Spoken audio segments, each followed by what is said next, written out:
Here we are. Namaste, everyone. Welcome, welcome. Happy new moon blessings. It is a very powerful day. It is a very significant day. And so I'm very honored to be here with you today to allow ourselves constantly supported, by divine energies, aren't we? We have the universe supporting us and listening to every word that we speak and every word that we think.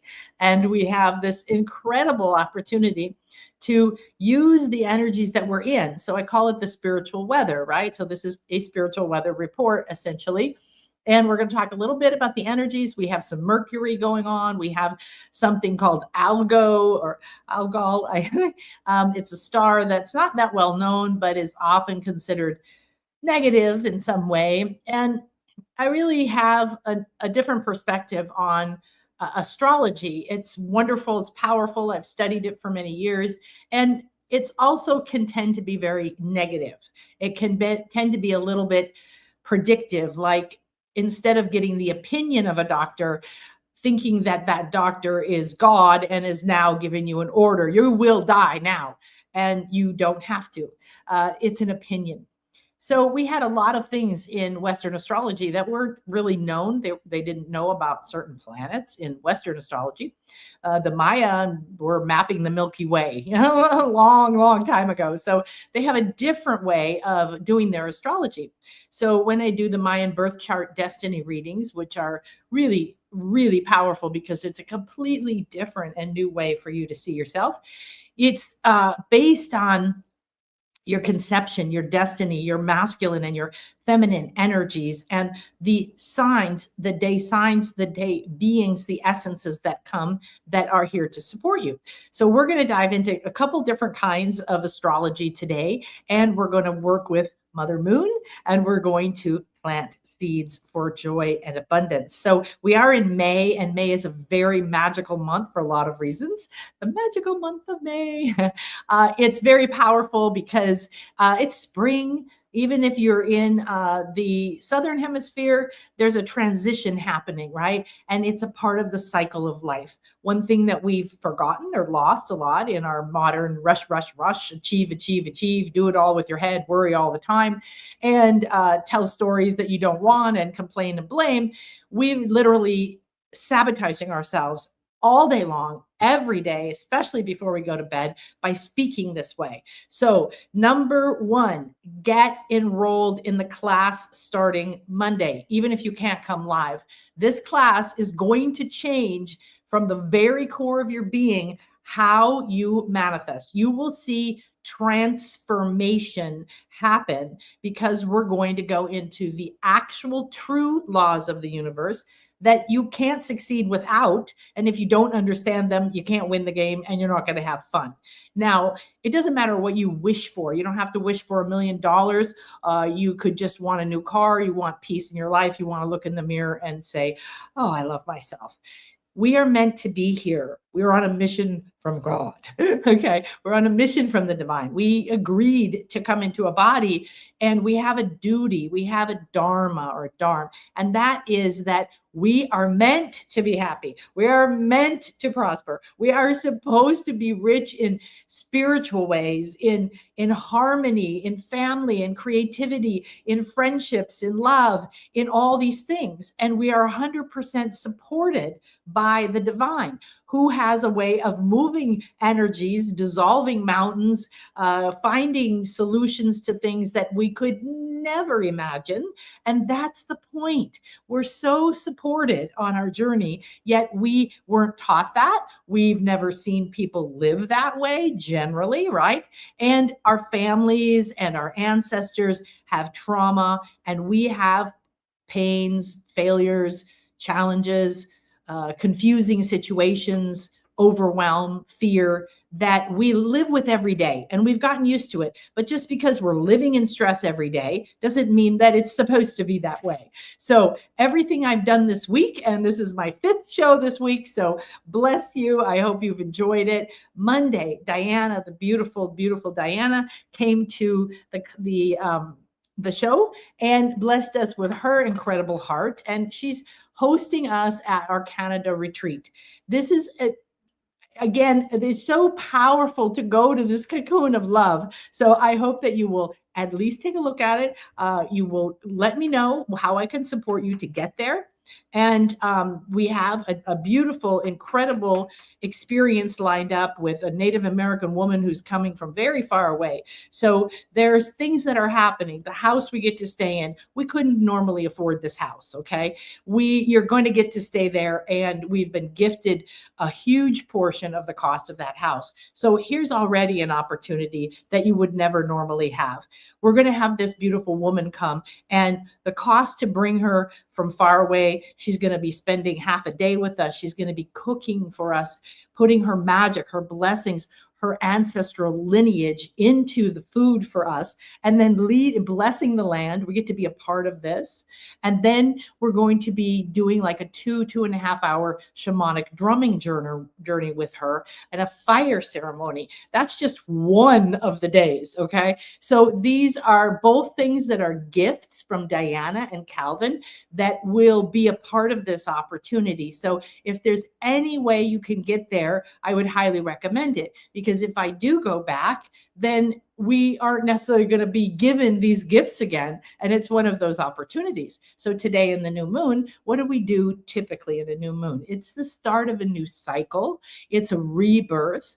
A new moon means it's dark, right? There's no moon, essentially. And I like it because it means the moon and the sun is hiding the moon, and they're like embracing. I like it. It's like that one moment when they pass, and the full moon, they're opposite each other. And the moon is receiving all that love and receiving all that divine light energy, and then radiating it out. That's what we're meant to do. Right now, they're in each other's arms. They're in a beautiful embrace. And in that darkness, you have to be aware you are in the dark. What does that mean? Energetically, dark is not bad, because we plant a seed in the darkness. We cannot expect the seed to grow unless it is deep inside of rich soil, properly cared for.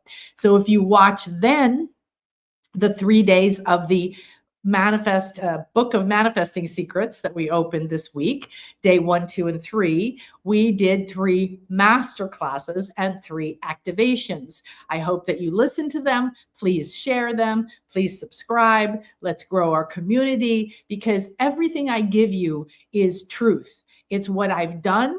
It's truth that has been around, and it is there to lift you up.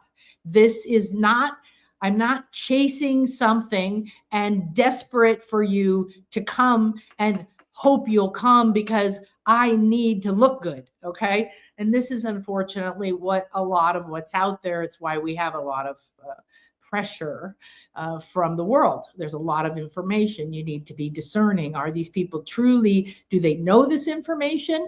Or are they nice people that want to pass on the same thing they heard, but they don't know? Have they implemented it? Have they been through ups and downs in their lives? And have they actually used those downs, those challenges, to walk through the pain and the fear? And now they are wise. That's what a wise woman is. That's what a medicine man is someone who has gone through the challenges and not walked around talking about how they're so traumatized and how this happened to them and recreating the past. They're living in the eternal present moment. They understand their soul was fractured. They understand that how to go and get those parts of their soul and how to walk through that door, because dark and light are 2 sides of the same thing. It's just the way it works. Okay. So we were given a duty, and we came here to live that duty. And that duty was to take all the challenges of being in a body, because there's lots of them.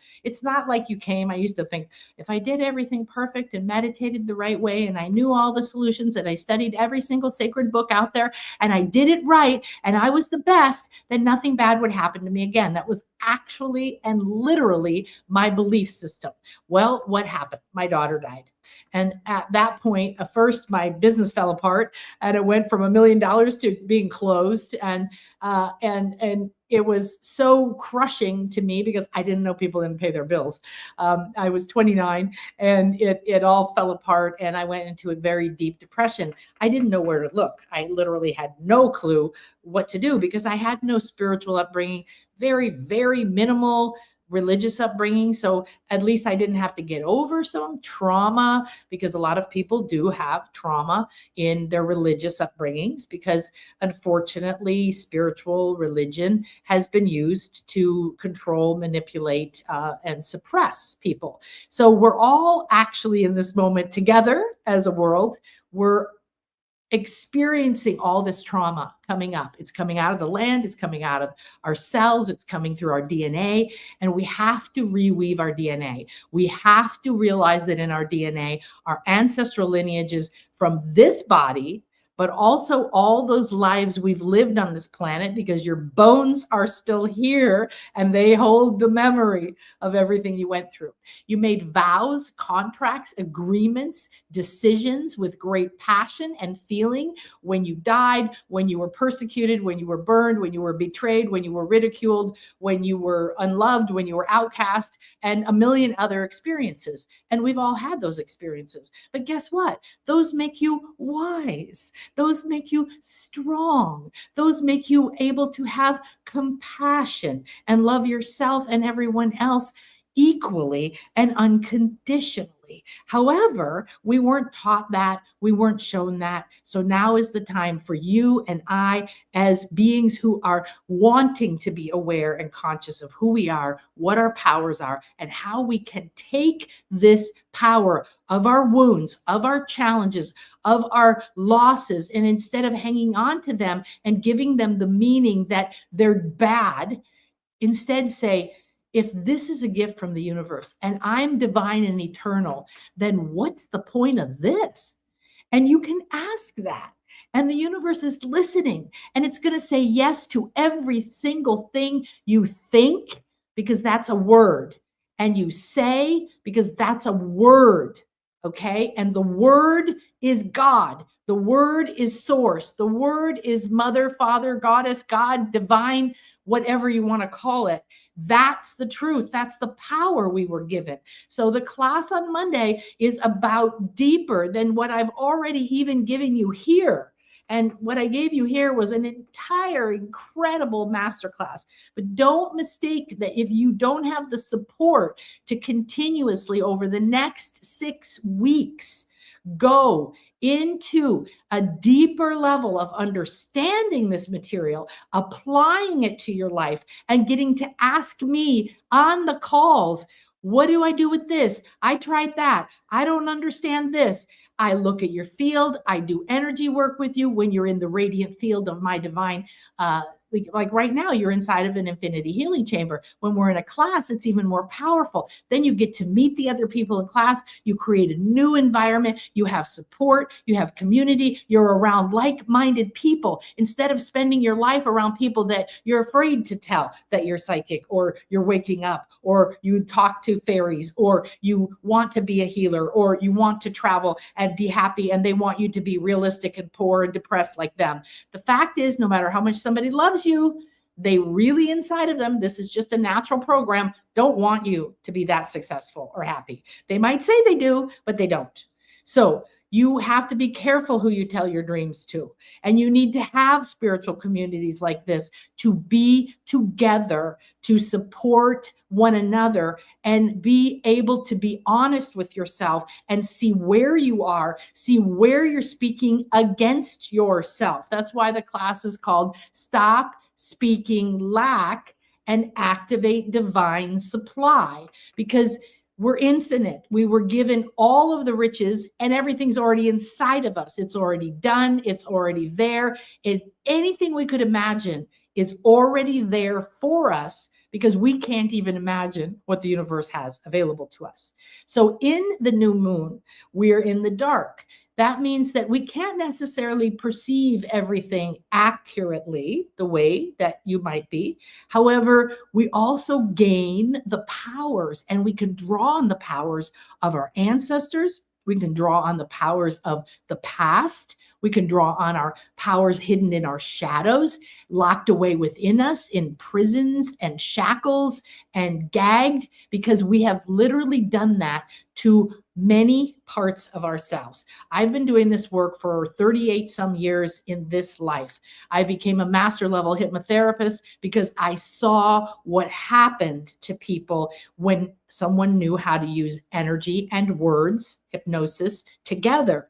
It frees you from traps and bonds, and you don't even understand why, because it's all in our subconscious. So it's a part of us, but we're not aware of it. And then we learn to live every day. We learn to tolerate a negative environment. We learn to tolerate abuse. We learn to survive after we've had a failure. We learn to do this. We are adaptable. But have you actually gained the power and the lesson and the opportunity in the challenges, in the wounds, in the trauma, in the failures? Well, I've had a lot of failures. I've had huge successes. I've made lots of money, and I've had massive failures, and I've ended up homeless, and I've lost 80 properties and had nowhere to live. I've gone from making millions to making less than nothing.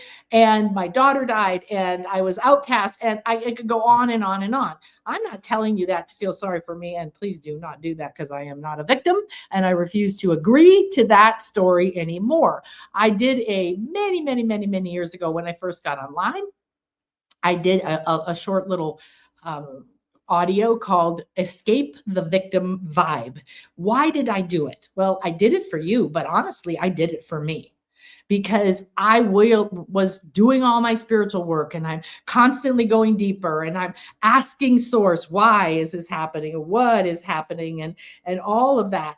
And what is going on is that I now know, and I now have the wisdom from these experiences. I've now taken them from being afraid of them, being weakened by them, thinking that I'm at fault, I'm not good enough, or no one loves me, or et cetera, which puts the power outside of me. And the same for you. So one of the master classes we did this week, I think it was day 2 of the challenge of opening the manifesting books of secrets and speaking your reality into being, because you're already doing that. It's not like learn how to do it. You're doing it. You're just doing it in a way that's not supporting you and bringing you your dreams and healing your body, etc. And we talked about fear and overwhelm and the opinions of others and how to use your word differently.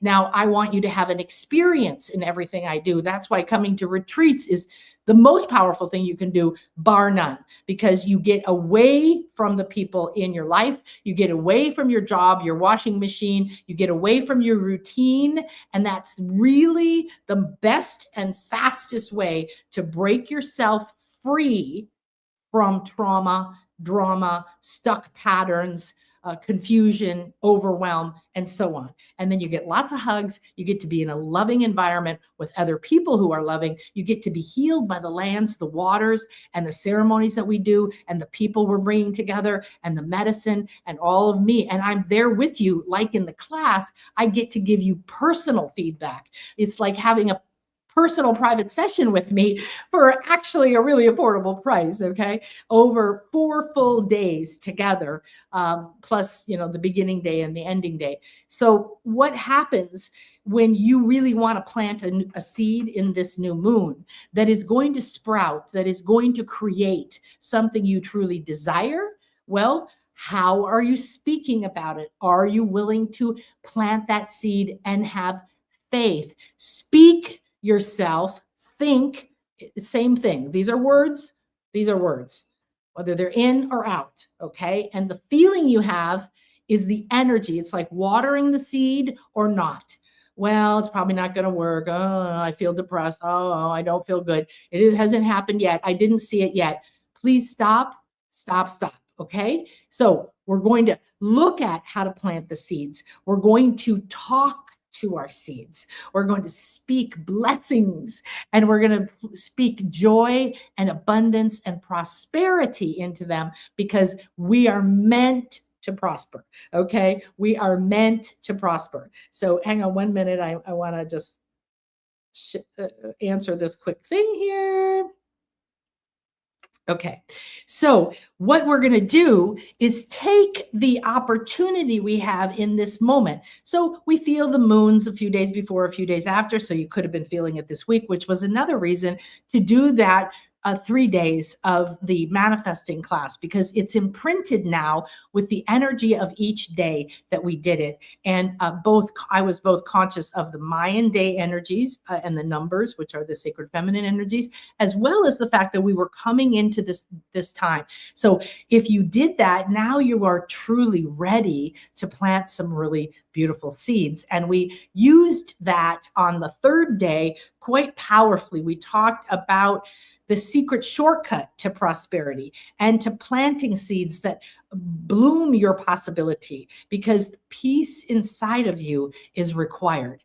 But it's very difficult for most people to have peace within when they have drama and trauma and worry, and they're seeking outside of them to find what they wish for, right? So now we're going to take all those beautiful energies and we're going to acknowledge them, and we're going to use them, and we're going to go deep into planting these seeds. Now, a little bit about the new moon. The new moon is planting seeds. That's the most traditional idea of it. Of course, there's many different things. Okay, I've got Mother Moon over here going, me, me, me, me, me. So this is one of my most precious and beautiful things I got in December. So Nicole or Lara or Deddy or June or anybody who was at that beautiful retreat with Miguel Angel, my beautiful friend and Mayan elder, we went and stopped at this, in the jungle, we stopped at this beautiful woman, Patricia, I think her name is. She has a studio there where she recreates ancient Mayan artifacts that look authentic. So this is a recreation, and she sells to museum stores. She sells to galleries around the world. Her stuff is really exquisite. Grandmother Ishmukane. So we have Ishel, you probably heard, which is my cat in my house. Ishel is probably the best known Mayan goddess, and she represents really the Mother Earth. She's the Mother Moon, rainbow women, medicine, and she's the embodiment of earth, soil, crystals, water, the moon, the atmosphere. And Grandmother Ishmukane works with her as part of Gaia, so essentially, and she sits at the heart of the earth, and she takes all of our crap and she transmutes it. She remolds our ego masks and gives them back to us. She takes our fear and our trauma and she puts it into a blender underneath her. These are ancient carvings, no lie, and then feeds it back to us in a tube, the way that things are composted in the world. She will take anything and everything from us and give it back to us by I used to say panning for the gold, right? All the dirt, all the water, all the things and then you end up with just the gems, just the nuggets of gold, just the pearls of wisdom. And she brings them and gives them back to you. That's what I'm talking about, is going through your life and not seeing anything as bad, literally deciding within you, regardless of what anyone else says, I now, from this moment forward, absolutely commit to believing and acting and speaking as if everything that has ever occurred to me or anyone on this planet is a gift. And it is a gift from source, and hidden within it are pearls of wisdom, gems of riches, and all kinds of nuggets of gold that I can use to live my life. Yes, some of that will be money and possessions and things. And of course, we're allowed to have a nice house or a car, or pretty clothes. This beautiful top cost me $10. So at a beautiful store in Glastonbury, they have the best used vintage stores, I think they call them, ever. So this beautiful rabbit is Mother Moon. Why? Because if you see behind me, this is the rabbit in the moon. And the rabbit in the moon is super obvious once you see it, once I show it to you. I wasn't raised with the rabbit in the moon. I was raised with the man in the moon, but there's no man there that I've ever seen. You literally go, there is a rabbit in the moon. Now, when the moon rises, because it doesn't spin. So what's going on there, right? When it rises, you see the rabbit like this, with the the ears going back and sitting, but then it goes upside down, right? So then when it lands, when it sets, the rabbit's upside down. But the rabbit is extremely significant. It is abundance, it's sacred feminine energy, it's soft, it's nurturing, it's that safe cave. So in their den, it's dark. So it's perfect for the new moon, right? So this is Mother Moon, and this is an ancient statue with Grandmother Ishmukane, who's my life guide. I'm so blessed to know that now, and Mother Moon. And what are they wearing? Jade, lots and lots of jade. So the Mayan loved obsidian, absolutely phenomenal. And I'm going to be bringing to Canada a whole lot of obsidian jewelry and different things that you can buy if you want. I'm going to and leave the rest at Diana's store. And jade was for the heart chakra. So the obsidian was the mirror, was the protector, was the help you to see through the darkness. And I wear it nonstop all the time. This is Ishel here. And this one is the jaguar, Balam, because I am a jaguar medicine woman. So then the jade is the other stone. So these are both what? Ishel, they're Gaia, they're Earth Mother, they're light, and stones are ancient. They have wisdom because they've been around and they've been in the dark and they've been under pressure and they've seen all the changes of the earth, and they don't talk about how terrible and traumatic it was. They're just like, look at me, I'm clearer, I'm more valuable, I'm more beautiful. So the energies. So we're just going to allow Mother Moon to bless us right now. Now I'm looking across at a painting of Ishel. Then she's holding a rabbit, and that's a very common carving or picture of her. The one outside, she's holding a lotus flower, and they have the serpent on the head, which is very similar to the Egyptian. So all these ancient cultures, which I combine in my mystery schools, we draw from the ancient Egyptian. I've been through many mystery schools. We draw from the ancient Greek. We draw from the Lakota Sioux, some Native American. We draw from the Mayan, and we draw from what's the other one now? I'm like drawing a blank. And what we do is Celtic. Like, oh my God, it's my blood. That's right. It is my blood. Thank you.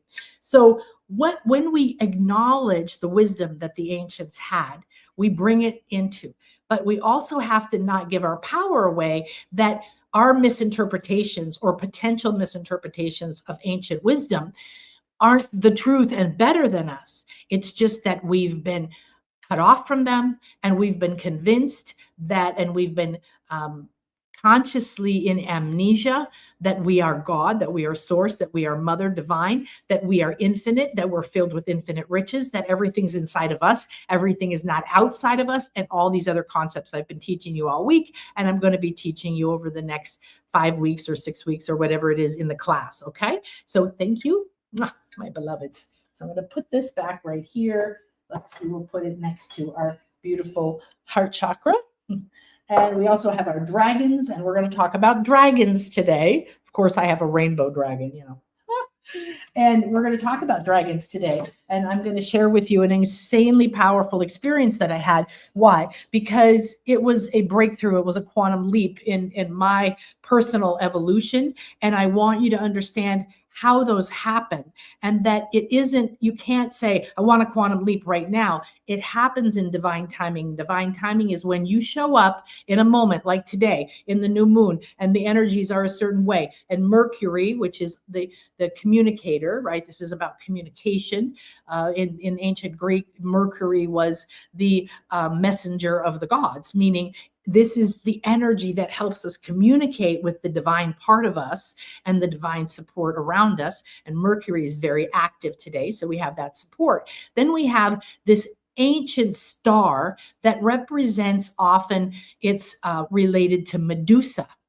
And Medusa's the Greek myth, right? Where the hero has to go cut her head off and bring it back. Right? And she's demonized. A lot of the women in history that were goddesses, that were blessing, that were powerful, that were incredible women and embodiments of sacred feminine energies that were there for us, were twisted in the stories and then erased and removed. So we have to realize that the history we've been told is not the truth. It's someone's aversion. It's an opinion. And a lot of things, even the Bible stuff was taken out. They voted on that. Oh, we're going to take that out. We're going to change this. We're going to reframe this. What happens when you do that?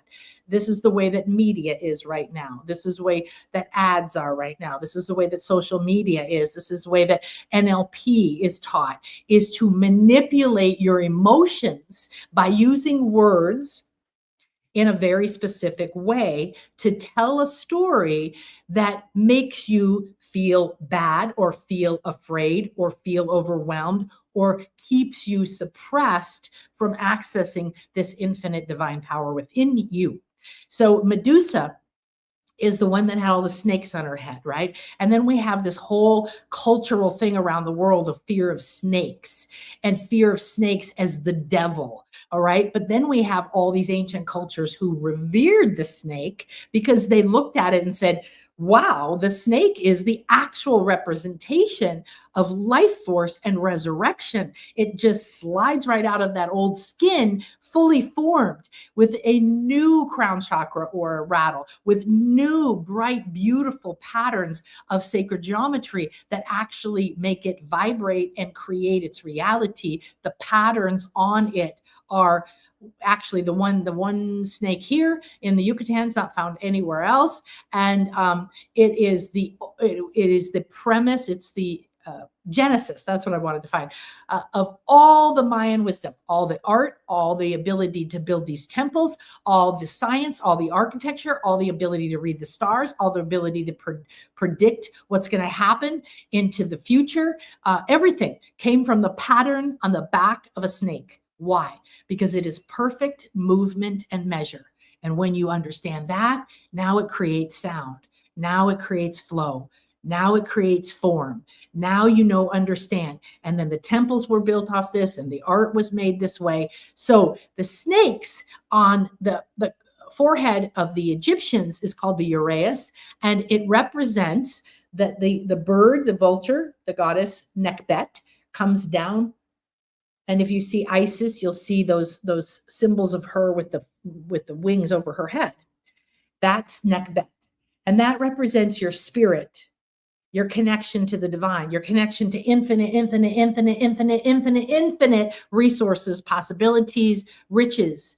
And then it comes into your brain. And between your two sides of your brain are all of the glands that make up your all-seeing eye. The all-seeing eye of the Egyptians is literally a representation of the cross-section of your brain. Your pineal, your pituitary, your hypothalamus, your thalamus, your medulla, your everything. It's all right here. That's what this is. And so then when you decalcify your pineal and it awakens, it becomes the 1,000-petaled lotus or the pine cone. It's why at the Vatican, there's a giant statue of a pine cone prominently displayed in the most important place. Why? Because they know that's your pineal. That's your power. They completely understand power over people. All right. Keeping sacred texts hidden from people is not caring about people. It is not allowing us to remember and to read these alchemical texts and to understand the truth. But the real thing is, I want you to understand you are here at this moment because of the opportunities available. You are not here condemned. You are not here to suffer. And if you are living in a painful moment in your life, maybe someone just died. Maybe you're going through a divorce. Maybe you've decided to leave your job and you're feeling uncertain. It's okay. And I send you so much love. And I want you to come so I can hug you. Okay? Maybe you're looking for your new place to live. Maybe whatever. All right? But it isn't wrong and it isn't bad. It is what it is. And it's an opportunity. So when my daughter Jordan Ann died, she came back and spoke to us through a janitor at the hospital where my husband was working at the time. And she said that our daughter had a message for us and she wanted other things about how she was fine and so on.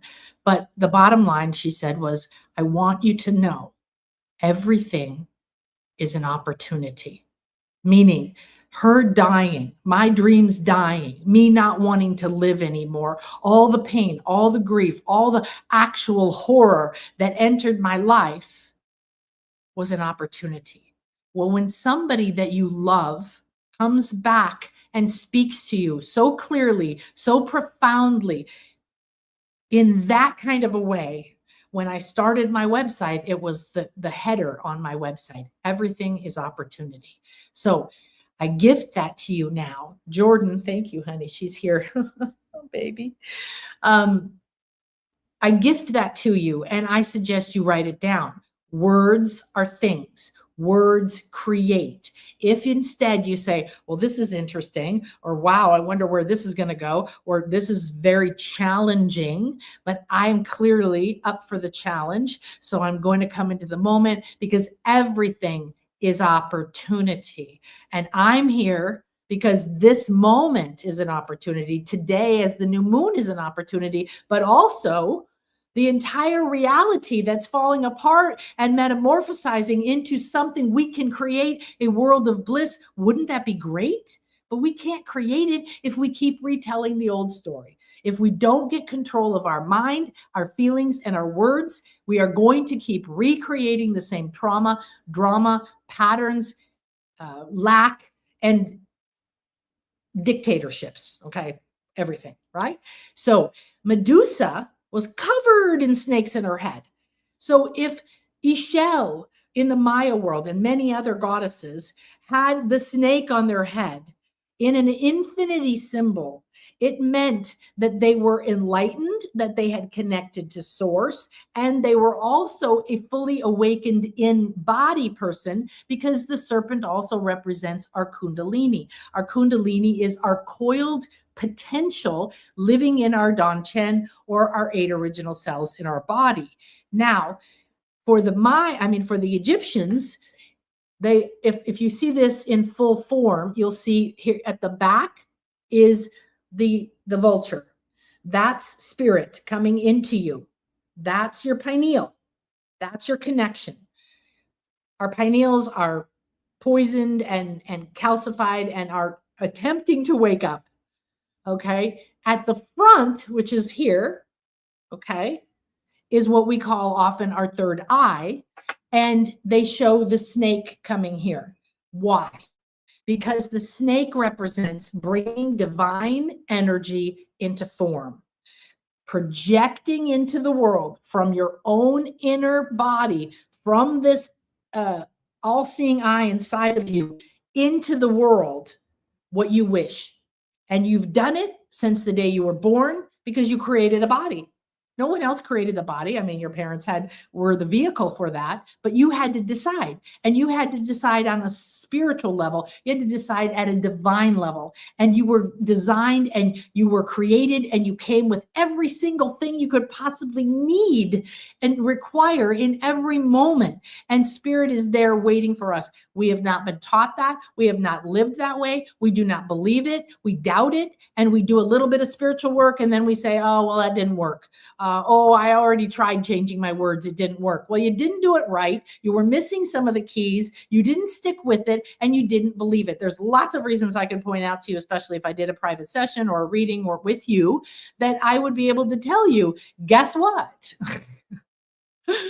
Here's the reasons why it hasn't worked yet, but it doesn't mean it won't work, which is why I'm going to share this story with you today. So Medusa, who is powerful energy right now, today. So it's the reason I'm talking about her. She was an incredible, powerful, beautiful being because she was so enlightened that her entire head was covered in snakes. That means that her power had risen. She was embodying so much of her divine life force, of her kundalini. She had aligned all of her chakras. She had flow going through her body. She was connected to the divine and she was connected to the earth. She was a master manifester. And then she was demonized and somebody hunted her down and cut her head off. Why do we have to reclaim our voice? Why do we have to be aware of our words? Because over and over and over in our history and in our DNA, our trauma, our heads were chopped off. Our throats were slit. We were hung. We were beheaded. We were just told not to speak. We were threatened. We were held back. We were suppressed. We were made to be uneducated. So women, because they have more natural ability for divine intuition, were hunted. And that's what that entire history we have. And we still have it. People saying, don't be silly, stop using your imagination, stop dreaming, and all of that. So this chakra has the most trauma of any area of your body, and it connects your mind, your vision, this whole inner seeing eye, your connection to source, to your body, to your heart. Okay. So we carry these parts, and we're now here because the opportunity is to come together. So think about that. You have this power of the beautiful Medusa, who was so enlightened that she birthed, that she embodied, that she radiated all of these life force that she was creating from her own head. It means that radiating from her inner eye, from her thoughts, from her ideas, we're manifesting. Okay. Now here's something interesting, and we're not going to go any deeper into the mythology of it. But if you know anything about Greek mythology, which was my very first, well, probably first or second, because Native American was really my first memories of past lives. Very young, because I lived in Illinois, and I would see the native sculptures, and then I would dream about them. But I remembered being in Egypt, being in Greece, being an oracle, and being in the sanctuary of Athena. So Athena is many things, but look who's on her shield. Medusa. I don't know if you can see that. She also frequently is represented with Medusa on her heart chakra, the head of Medusa. Why? If she's so evil, why is she used? Because she's a protection. That level of master protects you and connects you. So Athena, who's a protector and a wisdom keeper, and was the most revered, here she's holding Nike, who is the goddess with wings of victory. So she's showing you are protected when you awaken all your chakras. You hold that in your heart. You connect to your heart with that, and you hold in your hand victory. You already are victorious. There's a lot of really great stuff. We're going to go back to Greece next year sometime. So that energy is here with us also. Okay.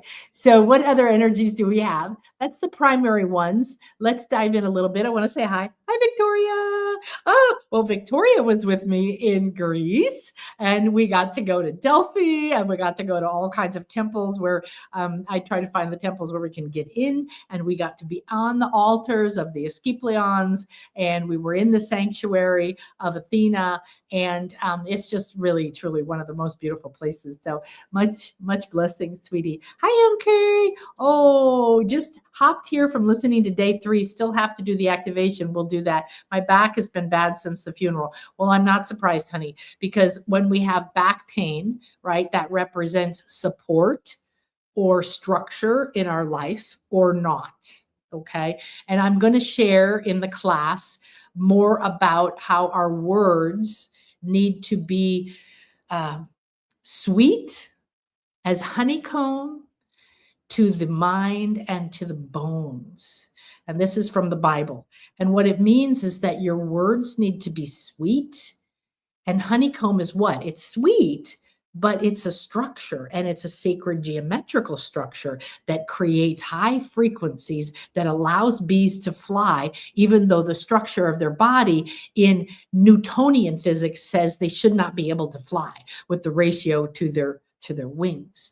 And to be sweet to our bones means that we speak to our body health and love, so that we can have the structure and the support within us to hold the level of divine that we are. It's significant. So I'm going to send you lots of love, sweetie. And I'm going to see you in Canada. It's happened. It's already there. You're there. It's done. I'm hugging you. We're sitting there. We're looking at each other. We're saying, oh my gosh, we did it. We're here together. Isn't this amazing? And everything is going to change from that moment forward. I absolutely promise you, I see it. You see it. It's going to happen. It is done. All right. So if anyone wants to talk to me about these retreats, please let me know because I will spend 15, 20 minutes on the phone with you, not to get a free session and ask me about every problem you've ever had, but to really look into your field. And if you desire something, having someone else pray for you, see you as in a result, right? Having someone else seeing you there amplifies your power to manifest what you desire so exponentially, there aren't even words. So, as people come together and people come in a way that if you come together with two people, you create a mastermind. You create that third divine mind that opens up the power of what you desire. This is why speaking the words is very powerful. Coming to a class, we create a mastermind. We have a whole divine essence that joins us. There's actual science of spirituality behind everything I do. And I can't always explain it all because we'd be here for 10 hours. Hi, Luna Marie. Oh, I'm so glad that you're here. Happy new moon. Victoria, I love the Mayan birth chart that you did with me. It was so insightful. I thought of you when I picked up some Mayan copal yesterday for my new moon. Awesome. Yeah, copal, get the copal, burned copal this morning. I will also be bringing that. Diana has requested that I bring that to Canada because she says, if you can get it, it's probably not really good. Okay. So use whatever you have. But what I get is directly from the Mayan. It's artisanal, it's handmade, and it's not like the incense from India or these other places where they just put some thing.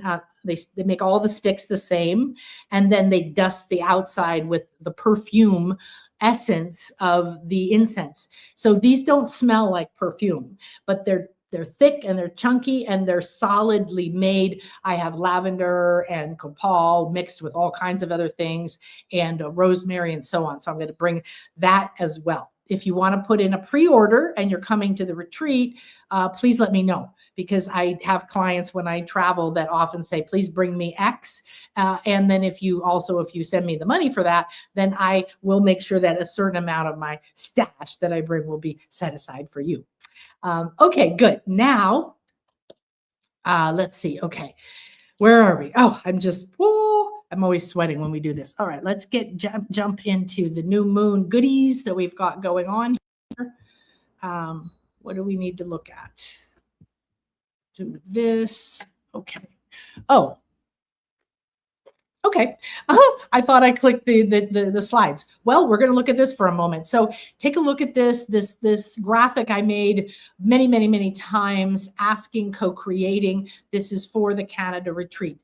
Why, if you have something going on in your life, like you're at a crossroads, you're leaving a relationship, you're looking for a new job, you're looking for a new place to live, you're looking to heal your body, you're coming out of a grief experience, a funeral, or whatever, it's an excellent idea to get out of your life and not sit there trying to figure it out. Because when you go away and you get into this kind of environment, you now get lifted up. You get released from what you think, and new doors and new ideas can come to you. That's just the way it works. There's going to be a powerful change. We're going to be working with giant crystals, making grids.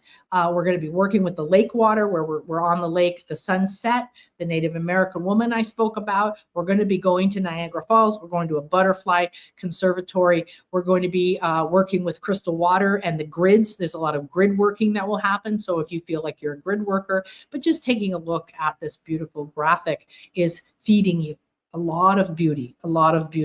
So lots of fire ceremonies. I'm so excited. We've got a real fire pit and we are going to do some serious Phoenix work. We are going to be doing that. So this is where you can go see. This is actual pictures from Diana and Calvin. This is the lake we're going to be on. Okay. This is the sunsets we're going to be seeing. This is the house. Okay. There's the jacuzzi. There's the sauna, and all the different things we're going to be doing. You can see we're going to be together in this cocoon with this gourmet kitchen and this beautiful things. All right. So let's move now to what I was looking to do, which is You're so welcome, MK. I love you very much. And you know, you love yourself through these challenges. Just because I'm saying you can do it and don't let the past drag you down doesn't mean I haven't been through this shit. Okay. And it's very difficult, and it doesn't have to be. It's difficult because we thought it was, or we hoped it was different, or we were told, but we don't have to be living in that. Okay. We literally can be living in a place where we choose our reality and we choose what we think, and we surrender that. No, I don't want share. I want slideshow. There we go. That we surrender to this is optimal for me. It's really, really difficult. My cat, my beautiful Shauna here, she was attacked a few days ago by another cat. She's an indoor outdoor cat, and she was wow. It was pretty epic. So we've had her in. We've had to have the vet come a few times, give her pain medicine. She wasn't eating. She wasn't drinking. She went and hid up on the roof. We had to get her down. And now she wants to go outside because she's feeling a little better from the pain medicine.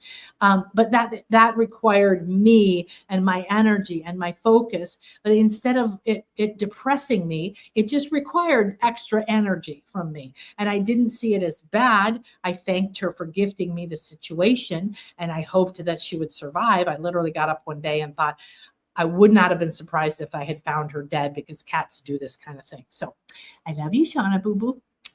Okay, she's my mama cat. She showed up on my doorstep with 2 little babies, starving to death 3 years ago, the day after Mother's Day. So such a blessing, such a blessing.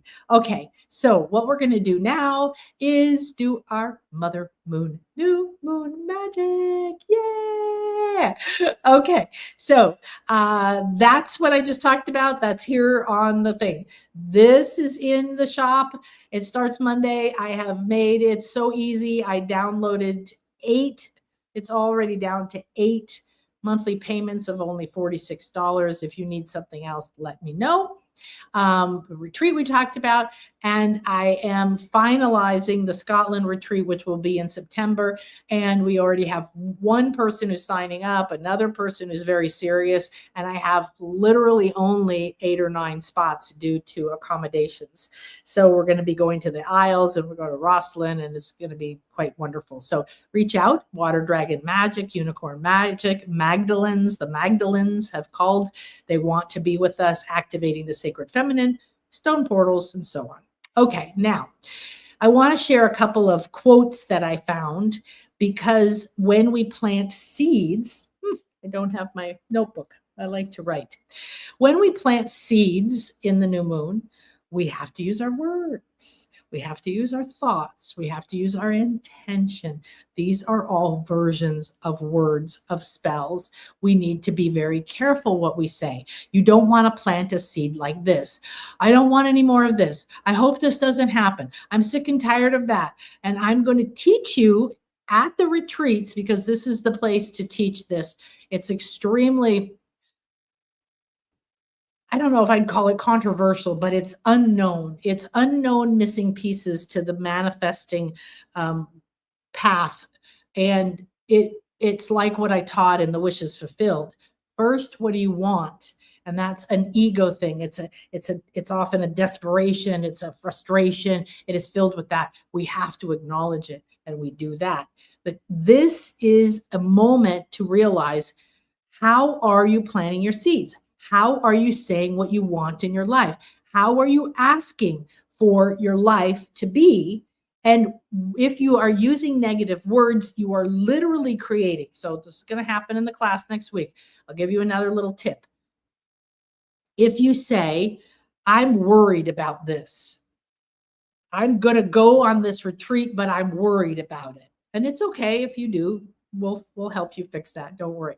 But you say, well, I'm worried about spending the money. That's a good one. Let's do that. I'm worried about spending the money, but I guess I will. I'm going to ask for the doors to open and the money to show up and the support and whatever I need to go on this retreat. However, I'm worried. Now you've talked about worry. And because you've said worry, the universe has to give you worry. Do you understand? That's just the way it works. Take it neutral. Start with neutral. How can you change what you are saying about the things you want to plant in the new moon and turn them neutral? Then you can take the next step and make them positive, luminous, empowered, and so on. So these are a few interesting quotes. And Philip K. Dick, he wrote Blade Runner and many, many other sci-fi type novels. And he says, there exists for everyone a sentence, a series of words that has the power to destroy you. Another sentence exists, another series of words that could heal you. If you're lucky, you will get the second, but you can be certain of getting the first. Why? Because of everything we've talked about, the way that people act, the way our parents taught us, the way that the universe, the culture we're in, it speaks lack. It speaks blame. Blame makes you powerless. The minute you say it's their fault, it's this fault, I'm powerless, I'm traumatized, I'm weak, I can't do it, I don't know, I'm overwhelmed. You can acknowledge you're overwhelmed. You can say, I don't want to be overwhelmed anymore. I don't want to live with this fear in me anymore. Okay, how do I do that? How do I reframe that? Because another secret to manifesting is you absolutely have to substitute and replace the words you use as a habit until you are using the words that are neutral or positive. You can't create by thinking that anything that comes out of you, like, oh, well, I didn't realize I said that. It created. Done. But you can also turn your back on your creations. You don't have to live them.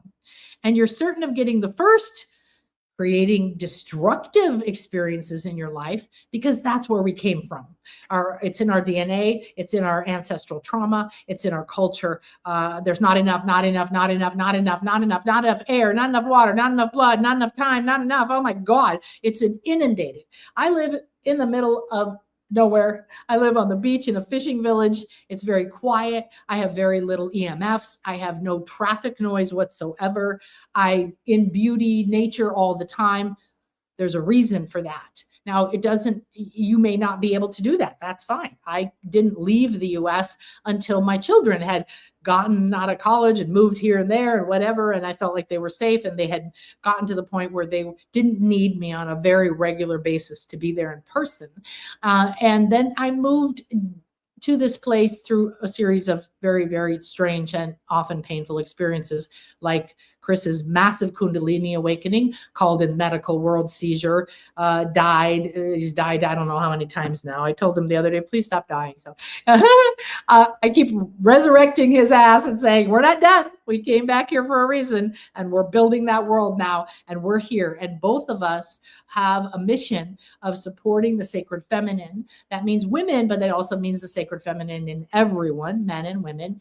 And that is literally been told to us by elders and shaman, as well as what we've realized. And so we are building this business. We are sharing this information because my intent in my number one priority is to uplift the world, is to support you, is to spread this. That's why please share what I do. Please bring more subscribers, and please come to the things that we do so that we can grow and we can spread. Because when you come and take a class, or when you come and do a retreat, then you leave and you're transformed, and you now have a new neural pathways building in you. You've broken habits, and you're going in the world and you're leaving a trail of light, and you're affecting the world differently. And now you can speak and radiate energy that heals. And heal means not fixing and not changing people, not hating your body until the tumor goes away, but loving it into wholeness. It means coming to wholeness. Here's another one. Nobody knows where this one came from. Be careful with your words. Once they are said, they can only be forgiven, but not forgotten. That means the minute that you say something, the minute that you feel something, you're a divine creator. That's the power that you have, whether you understand it fully yet or not.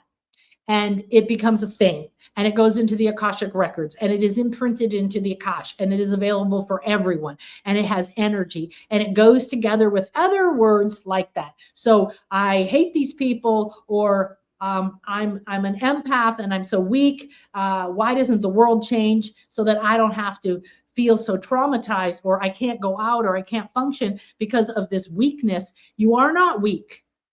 You've been told you were weak. You feel traumatized by all the things that we have manifested in the world. Okay, I get it. I don't go a lot of places. I just told you where I live to cut down on interaction with these energies.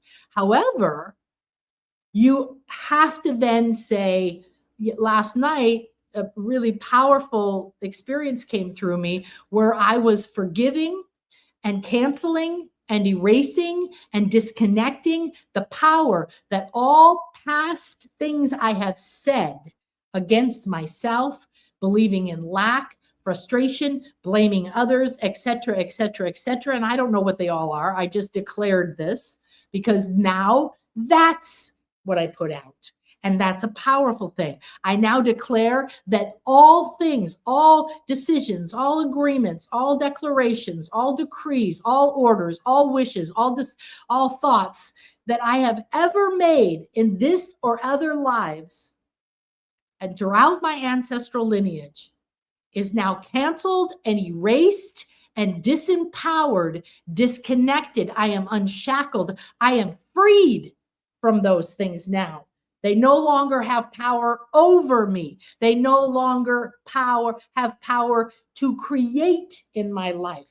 Doesn't mean that they disappear, but I've canceled my connection to them. I've now decreed I no longer let that memory, that experience, that thought, that feeling, that trauma, like my daughter dying, have power over me to deplete my energy or whatever else I said and agreed to at that time. The next one is something called Kushand wisdom. Be careful with your words. Once they are, words are free. It's how you use them that may cost you. It's very succinct and very, very significant. So because we're getting ready to create our new moon wishes, and we want them to be empowering, enlightening, uplifting, healing, harmonious, inspiring, courageous, reverent, joyful, appreciative, okay? We want to be careful with the words we use. So I'm going to give you a minute because I'm going to go get my own notebook to start to write and think about what is your new moon wishes? What do you want to plant today? What do you want to put into you? And all of the seeds are within you. So you don't look at, I have to get the seed. What seeds are you going to water? What seeds are you going to nourish? What seeds are you going to acknowledge? What are you going to call forward from the infinite field within you of all the things you could create? Is it inner peace? Is it loving yourself more? Is it being aware of your words? Is it manifesting a retreat or a new dress or a car or a different job or a more peaceful relationship? Every area of your life, material, spiritual, relationship, financial, health, wealth, everything, okay? It's all in your hands. It's all in your words. So I want you to think about, the words are free. You don't have to pay to change your words. You don't have to pay to cancel the ones you've said, but they're going to cost you. And if you say the things again, oh, but I'm so weak. Oh, but this happens. Oh, but it's going to happen again. Well, I want to do it, but should I do it? And you keep changing your mind. What are you doing? You are creating disconnect, disharmony, lack, stress, overwhelm, all kinds of stuff. And you don't have to do that anymore. And when you initially use your words powerfully and positively, and I can promise you, anyone you think is successful, if they're happy and they have money, if they're satisfied, if they're not desperate and full of ego, these people you see running around acting all egomaniac, crazy stuff, posturing, influencing, blah, blah, okay? And I say that because it's a misuse of power. And then people get sucked in thinking, oh, they know the solution. No, they don't. They're acting from desperation, manipulation, and fear. And they have nothing inside of them to offer you because their entire reality is an illusion, probably a lie. A lot of these people go rent a mansion for a day and take pictures and then say, look, I have all these riches. I used to see this. I was in real estate investing. I was in coaching world. They did it all the time. I don't know any specific people that name now, but I want you to be super careful. Don't get impressed with somebody and put them on a pedestal, okay? Get inspired by somebody who has and does what you would like. Like, wow, there's a lifestyle I would like. Wow. You used to get paid to get on stage, and I wanted to get on stage and speak more. And I didn't have any money because it was in the middle of my divorce and a big epic deconstruction in my life. Then they changed to you had to pay to get on stage, and I said, "Oh, that was that." Now I'm making sense, okay? And then I was like, "She's bus. How am I going to do that? I don't have anything. I can barely keep negative $10 in my bank account right now." That's what I went through a couple times in my life, but primarily after my divorce. Uh, and then I met a lady who I said to her, "Well, how did you get on that stage and this stage? And what did you have to pay?" And she looked at me and she said, "I don't pay to get on stage." Ooh, it's 11:11. She goes, "No, I get invited. I don't pay." And there was so much confidence inside of her. And there was so much knowing that she had decided that. And it was true for her. And she got invited. And I literally said, "What? I want that." Wow, that's inspiring. So instead of feeling jealous of her, I was inspired by the fact that she had decided that and she had embodied it and she had spoken it to herself enough that it was manifesting. And literally that day, actually, that afternoon, I was with her. I was on something she did. I was with someone who turned and looked at me and said, "I would like to have you on my stage. I'm doing this big epic event and I want you to be a speaker." Hello? I didn't have to pay for that. It was that fast because I saw somebody else doing and embodying what I truly wanted. So you be careful not to think, "Oh, they've got it. I don't have it. It won't happen," blah, blah. And you get inspired by the idea. Maybe you don't like the person. Maybe you don't want to do their business. That's not it. Do they have or do or act in a specific way that can inspire you? Okay. So take a minute. I'm going to leave the words up because they're so wonderfully powerful. Words are power. Woo, woo, woo. We're going to use our words as our wand. I'm so excited for the next 5 weeks because guess what? Teaching this class, I'm going to be doing it with you. And I know that by June 15th, when we are done with this class, my life is going to be different. My dreams are going to be manifested at a higher level. I know it's going to happen. I have no doubts. I don't think, well, maybe this class will work. I know it works. And me getting to teach you and you coming, now we're all creating together a more powerful thought form, a more powerful reality. And we're creating that third mastermind, and spirit is there. And we're going to be supporting and inspiring each other because we're going to say, "Hey, it isn't working for me. Why?" And then we're going to go, "Wow, that's how I was feeling." And then we're going to get to lift each other up. It's going to be stellar. So I'm super excited myself to go through this with you. And thank you for coming. Okay, so now take a moment. If you have a chance, you can write it down. What is it? And just you can write that down or ask me, say, "What is it that I truly desire to plant the seeds for?" Or more accurately, what seeds within me, within my heart, within my soul, within my design, within my light body, what seeds of potential are am I ready for? Am I ready to nurture and to water and to allow to support, to grow roots and to sprout and to feel safe and to expand? So all the things we talked about. All right? All right, go for it.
Okay, now keep going. I'm just going to move this forward um, to share a little bit about the new moon energies, just so that these words start to radiate off of the screen for you.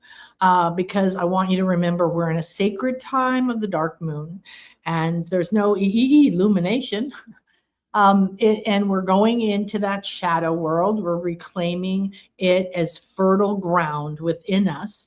And those seeds are there and they're lying dormant the way that seeds do. These ideas of what you could have, or what you could be, or what you could do, or how your life could be. I constantly affirm that my life is magical, that miracles happen every day, that on my path, people are helpful, they're kind, doors open that I didn't know were there, solutions show up, that, this is going to work out. And I want you to do the same.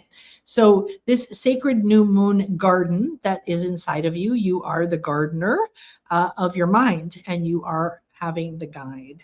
So what seeds of your soul are ready to root and sprout? It's really about the seeds within you that will take sprout. We are in a Taurus new moon, which is lovely because Taurus is a very opulent sign. It's a physical sign, an earth sign, and Taurus loves nice things, right?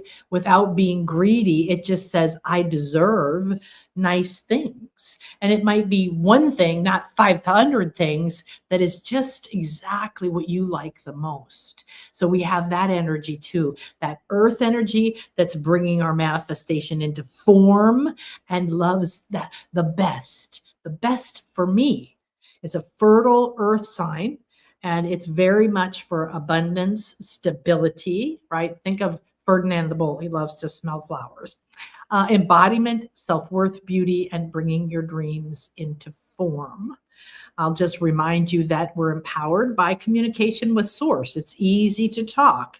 That star of the dark powers relating to Medusa is all about our ability to completely awaken our pineal and open all the channels of life force and creation from within us. We are the ones that radiate out into the world, okay? So those now reminded into you, I'll give another moment of quiet so that you can think about, develop, and then write down what you think. Just write it the way you want it. Let it come out of you.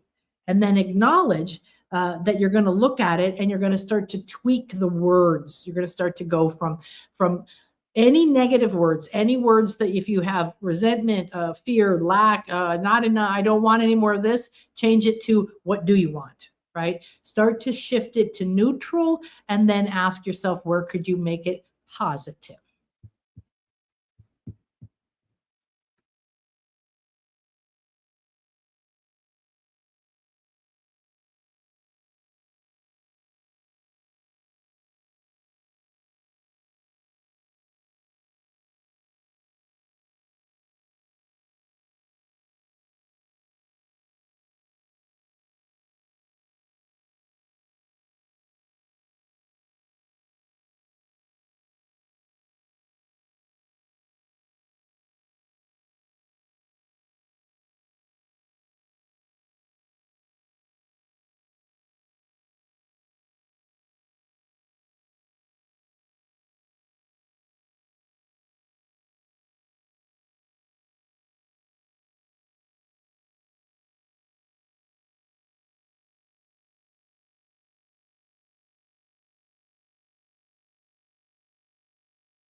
Okay, good.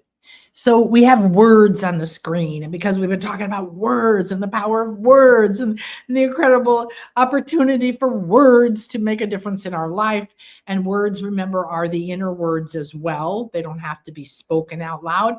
However, the power is there. So again, come to the class, please let me know what's keeping you from the class, so I can look into your field and see if it is optimal, which my guess is it is. Then what is it that's blocking you that you can't see that will help support you? Because I'm doing this to give you an opportunity to be with me and get this in real time.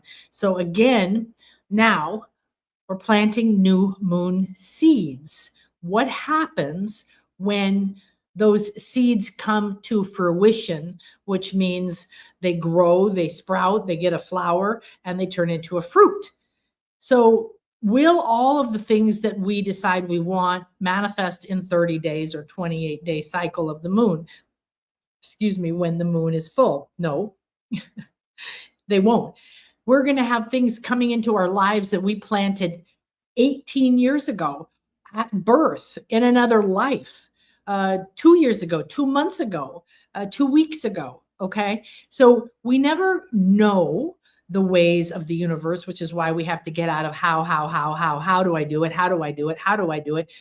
Please stop saying that. If you write down, how do I do this? Then cross it out, cancel it, and say, I surrender the how to the universe. And now I embody what I wish, how I will feel, what it will look like. And I get more vivid in the feeling and the description, because that is the GPS signal. The universe will find you and will bring you some miraculous and amazing and synchronistic way of doing this, of finding your path and sprouting your flowers and speaking those flowers, and then enjoying the fruits of the seeds within you that you have decided to water.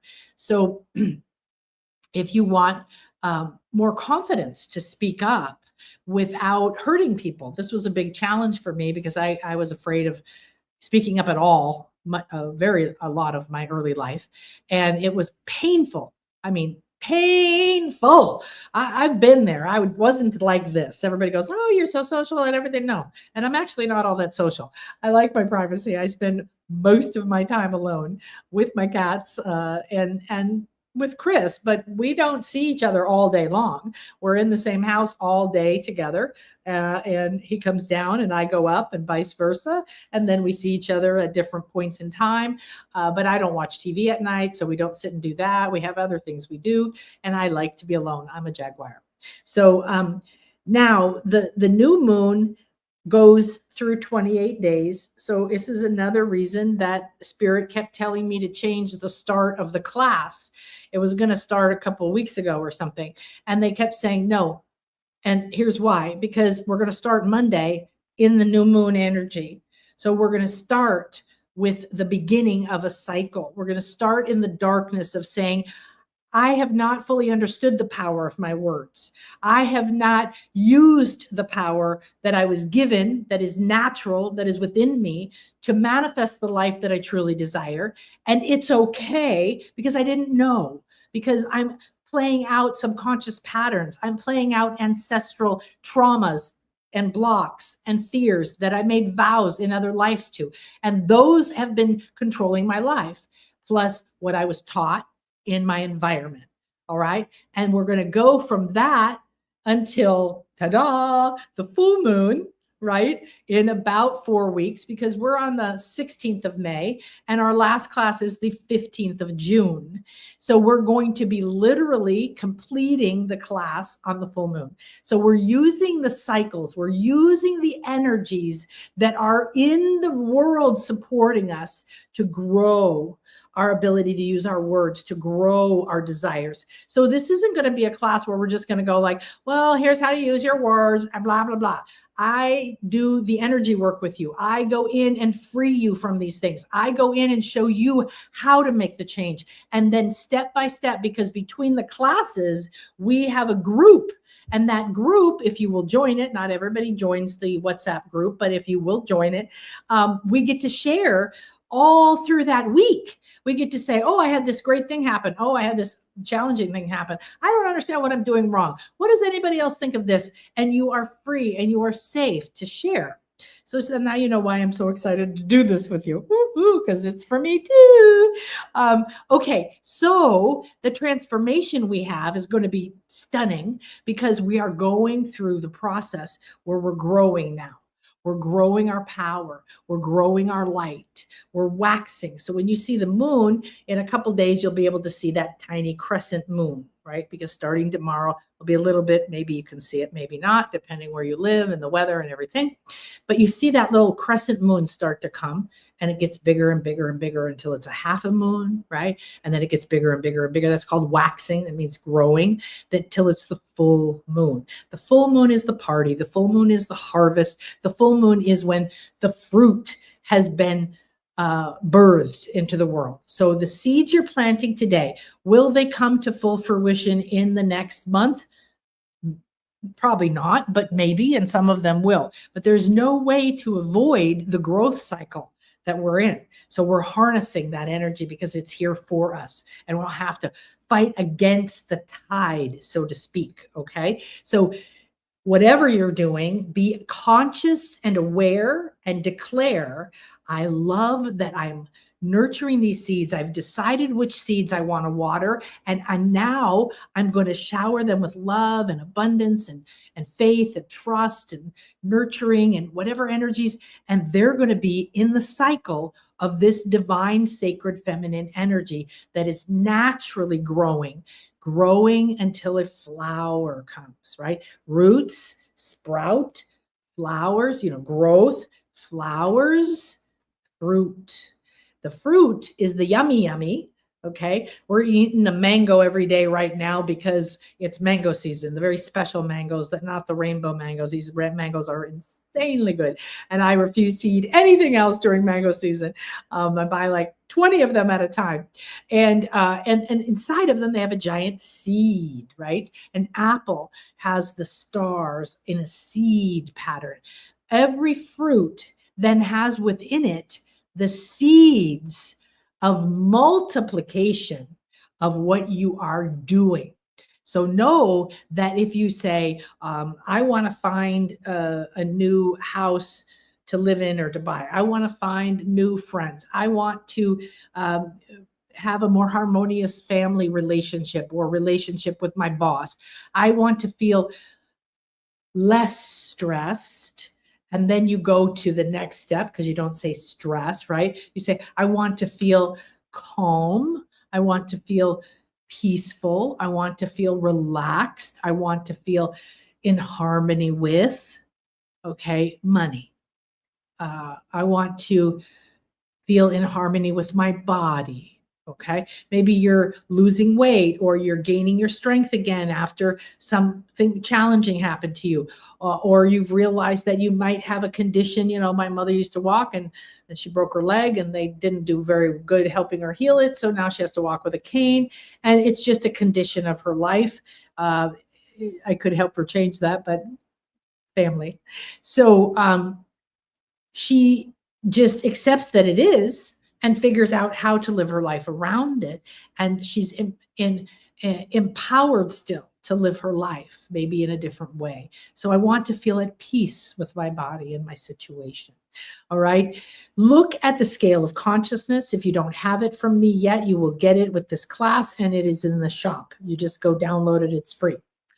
It is so powerful, and you can pick words from these higher states, power states that support you: inspiration, willingness, courage, hope, a little bit weak, but at least it's up there, relevance, balance, harmony, understanding, reverence, joy, happiness, appreciation, all of these kinds of things. And then look up words. Ask for, I want to have more appreciation in my life. So look up the word appreciation. It has power. And when you look it up and you understand where it came from and you understand what it really means, you might be triggered with like, wow, look at that. So in the class, the Create Your Reality class, we're going to be doing probably one a day, illuminating a word, looking up the definition of that word, because it has roots that can support you, different perspectives that you may not understand. When I looked up the word manifesting many years ago, like 20 years ago, when I was teaching the Spirit of Money class, my first online class, I looked up the word manifest. It's a very common word now, but back then hardly anyone used that word, and even prior to that. And I would say it, but I thought I don't really understand what it means. If you're using a word that you don't understand, don't feel stupid like you should know it, the way I used to feel about myself when I was younger. Ooh, I don't want to ask anybody what that means because I don't know.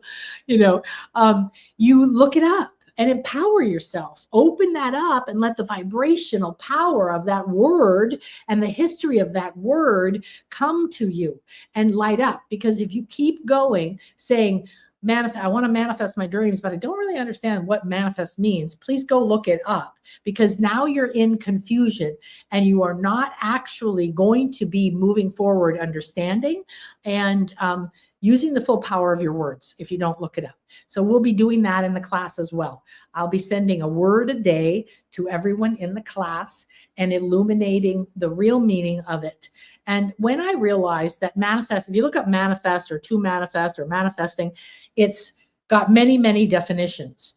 And you look through it because you have the common understanding now, but then you have what it meant when it came from ancient Latin or something.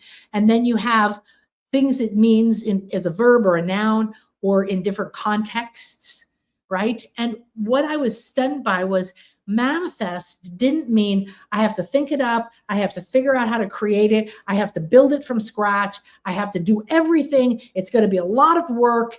And then if I'm really good at it and I sustain that, I kind of disappeared there. Hello. If I'm really good and I work really hard, I will manifest this thing.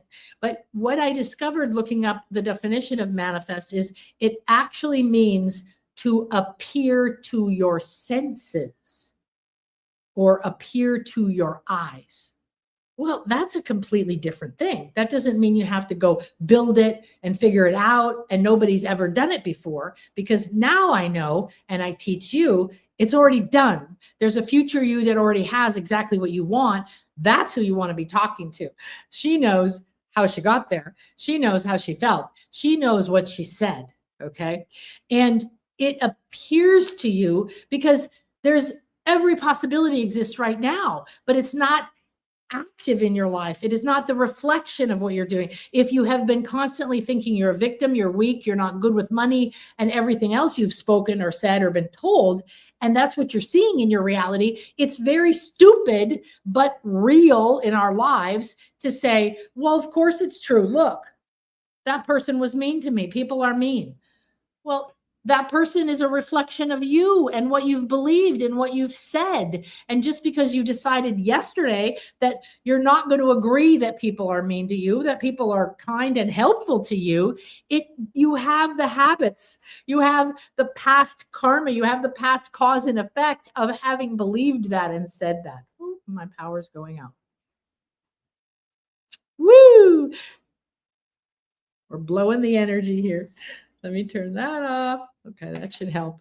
So what happens is that we have to realize that we can't base what we believe on what we see. What we see is a reflection of who we have been and what the world or our ancestors and our DNA has said.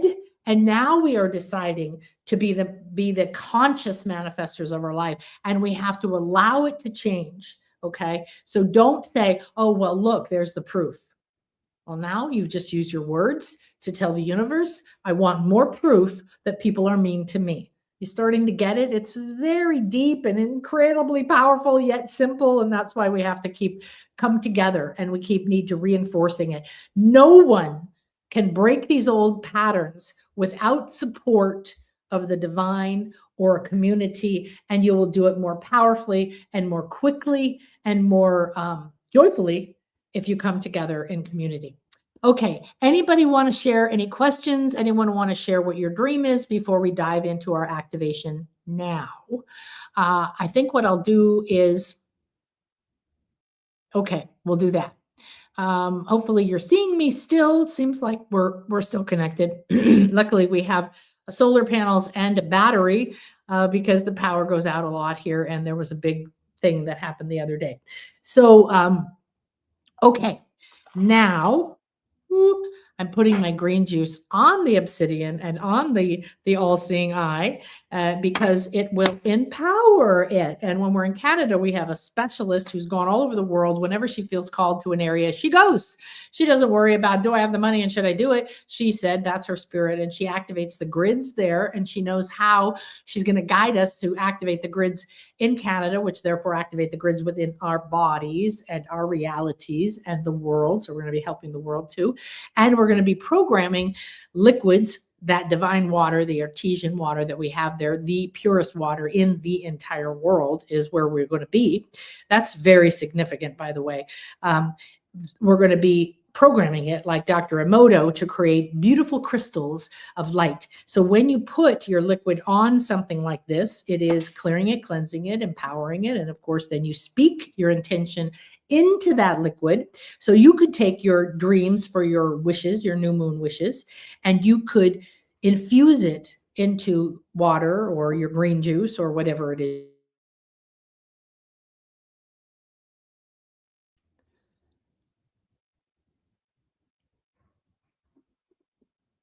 You could, I don't know what you're missing. I disappeared and I came back. So you could use your new moon wishes and you could infuse them into something, and you could hold that frequency, see them and feel them, and see you watching it grow, nurturing it throughout the month, and then see the big juicy fruit of it, the end result. I feel peaceful. I manifested 5 new apartments. I know exactly how to act with this person in my life to create harmony without giving in and letting them continue to abuse me. Right? This is whatever your end result is, whatever you want the seed. Okay. So what we're doing is deciding, I would like to nourish and illuminate. Okay. I want you to write this down. I am ready and willing to nourish and illuminate the seeds within my soul, my body, my heart that will produce the fruits. I'm ready and willing to nourish and illuminate the seeds of my soul, the seeds of my soul that exist in my heart and my mind to produce the fruits. That's the results you want, the outcome you want to manifest, to see, to embody, to experience. Okay. The fruits of X, Y, Z. Okay. Keep it simple for what we're going to do right now and write that down. I am ready and willing. This is a very powerful phrase. Don't, everything I say has a reason. I'm putting energy behind it. When you say you're ready and willing, you're going to a particular state of consciousness. It opens possibilities within you where there has been fear and low vibrations, okay? To nourish and illuminate the seeds of my soul that are in my heart and mind, or you could even say my body, that will produce, because they are the seeds of this fruit you want, right? So we're focusing on, where are they coming from? They're coming from you and your soul. They're coming from part of your blueprint. They are already done. They have already produced this fruit in another reality or timeline. You do not have to worry about failing. You cannot fail unless you predict and speak failure. Do you get it? Okay. We're getting really deep and juicy this week. I love it. That will produce the fruits of, and I'll just use an example, okay, of trying to think of one that everybody can relate to. Let's say that will produce the fruits of multiple choices and opportunities for my new home, new job, new business. Okay, fill it in with something like that. The next one could be for my permanent and palpable feeling of inner peace that will produce the fruits of feeling supported, loved, seen by the right people, by the right things, or receiving invitations from so many jobs or so many gifts. Okay, do you get it like that? And don't do more than three right now, and I'll give you another moment. I am fully funded. I am growing. I am free. Perfect, Luna Marie. Now take it into more detail. Okay. The universe loves detail. Where are you fully funded? Get an example of where you would like to feel fully funded. So I'll use the example MK is manifesting coming to the Canada retreat. So she would like to be fully funded to be at the retreat. So the end result, the fruit, which will be right at the end, about 10 days before our retreat, would be I've fully funded the way to go to this retreat, right? The funds, the money, the help, the support, the travel. And by the way, I have someone who is driving from the US about 6 hours from Toronto area, and I have someone driving from Toronto, most likely. And so, if you would like to partner with someone like that and drive together and share the gas or something, this is why it's powerful to reach out to me. Don't worry, I'm not a bully. I don't get on the phone and then bully you with a bunch of NLP, like, you better go and you better sacrifice your life to go to this retreat. I know that you will change, and I can give you more specifics about that. You're growing. In what way are you growing, Luna Marie? Do you want to grow in fear? Do you want to grow in what are you growing? Okay, you're growing. It's great. I'm growing in confidence. I'm growing in inner peace. I'm growing in using my words to speak divine supply. I'm growing in seeing myself with love and compassion, and then others the same. Right? Where do you want to grow? Give it a few specifics. Okay. I am free. I love it. How are you free? Are you free to think your own thoughts? Are you free to know and understand what is really in your heart? Are you free to move around, to go where you want? Are you free to receive all the abundance, all the support, all the people, all the synchronicities that are already lined up for you? Remember, Joseph Campbell studied every myth culture in the world and saw at the bottom it was the same story, the hero heroine story, which means we go through the trials, but if we follow our bliss, we follow what makes us happy, we have to be free to say what makes me happy, because what makes me happy isn't exactly what makes you happy, right? And then I'm free to believe that I am loved and supported. I'm free to travel when I wish. I'm free. It can be tangible, physical. It could be an emotion, a feeling. It can be specific. It can be generic. Okay. Who else? Somebody else share with me. What are some of your things? This is great because I get to help you. This is what happens in the classes, right? So come and join the class, everybody. Okay. I'm just feeling into you guys. What else would support you right now? All right, I'm going to check if anybody else is willing to share your dreams. For MK, she's got pain in her back, which is not surprising. She has a huge shift with her mother dying, and it's not bad that her mother died, so don't send her pity. Okay, send her power, send her love, send her nurturing. She's free now to start another phase in her life, and her mother is free now, and her mother is a sovereign being that chose her life the way it was. Nobody forced it upon her, regardless of what her mother thought.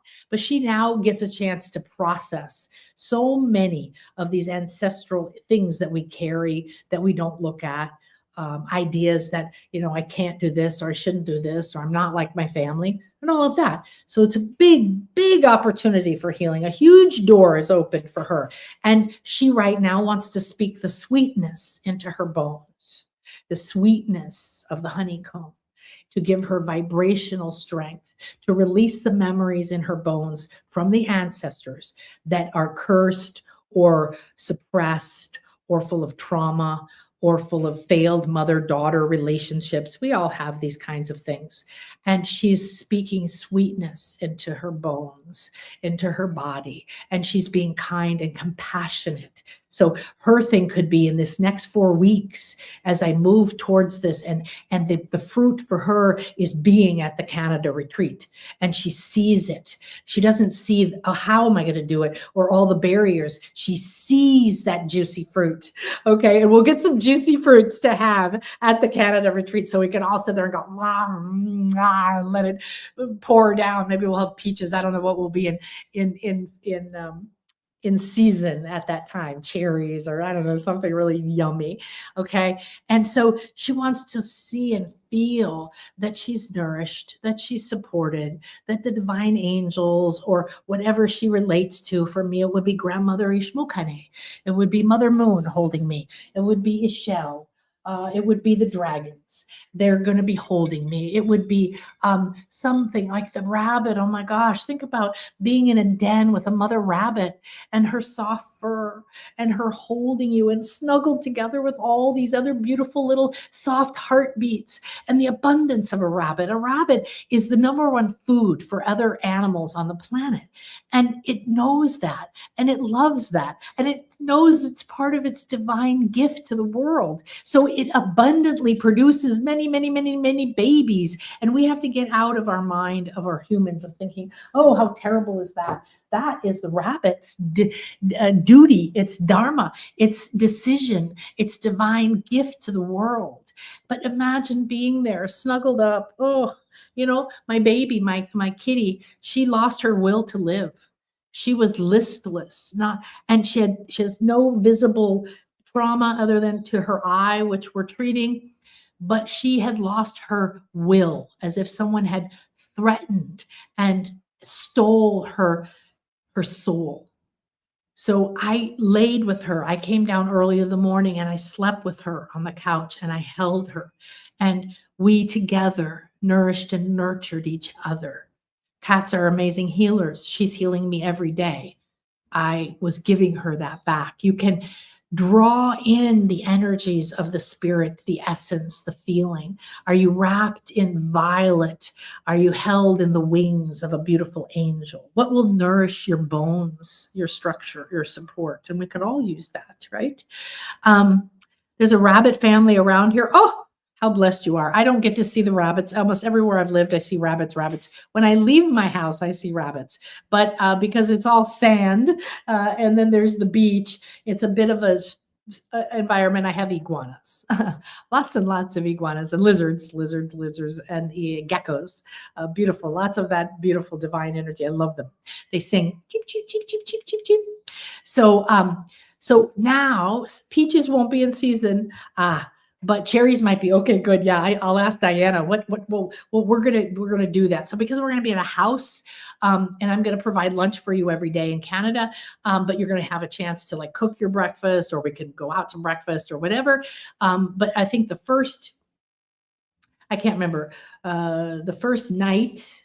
I don't know. Usually I have a celebrational thing, but I buy lots of treats for us to have during the day. And Diana will be bringing her special mushroom coffee for the afternoons. And I may bring some cacao. I don't know. Maybe we'll have some cacao. Yeah, I think we should do that. And so we'll have fruits and we'll have these beautiful things. So think about, what is the fruit at the end of this 4 weeks that you will feel that you can eat? And why is it delicious? And is it juicy? And what does that mean? It's full of vitamins. It's full of life force. It is feeding you. What is the end result of your desire to as Luna Marie so graciously shared with us, she wants to be fully funded, growing, and free. So she's declaring that end result, and now she can fill it in with details. And what does it feel like? Okay, if you like, I want a mango, I want a peach, I want some delicious cherries, right? Well, put yourself there. How does it feel? Same thing for your wish. What will the fruit of your wish taste like? What will it be when you actually eat it, when it is there, when it's in your hands? This is that embodiment of the end result that you desire. That's why coming to a retreat is very, very powerful, because you can see yourself at the retreat. You can see, like, I specifically really want to be at that butterfly pavilion. So I see myself as I go to sleep walking in the pavilion, having done 3.5 days of all this powerful work, and the butterflies are landing on me, and I feel like my metamorphosis is complete, and I feel supported. Or maybe you see yourself at Niagara Falls and the rainbows, and you feel the power of that energy, and you feel the power in the waters of your body. Or maybe you see yourself eating this beautiful, delicious medicine from this beautiful Native American woman. Her name is Heather, if you want to really tune in. And she's going to bring her traditions. And, I love that she wanted to check me out and make sure that it was aligned for her, because she doesn't just give her magic and her medicine to anyone. So what is that end result? Well, when you want to come or go on a retreat or manifest a house or an apartment, there's a very tangible outcome. And that fruit that you are watering the seeds for is seeing yourself in that house, seeing yourself cooking in your new kitchen. Maybe you can't even imagine what the house would look like, but I love cooking, and I'm going to be cooking. I'm going to feel safe. It's going to be quiet and beautiful. There's the trees outside. What are the qualities of that place you want to live? You must describe those qualities. Again, we're going to go into this in the class, because manifesting desires requires you to describe them, to think about what is it you do want, and start to write them down, bring them into form, speak them out loud, bring it into form, make it tangible. Okay. Ooh, my juice is ready. Okay.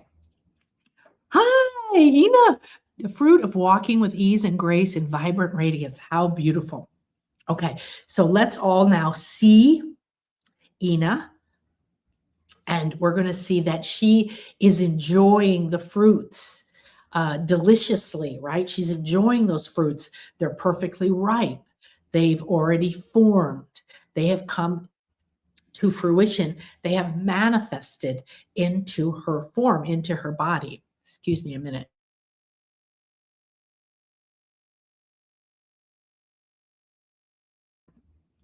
All right, Ina, we're sending you our love and light, and we're seeing you walking with ease and grace, feeling that sense within you. You feel that grace, because everything is there for you.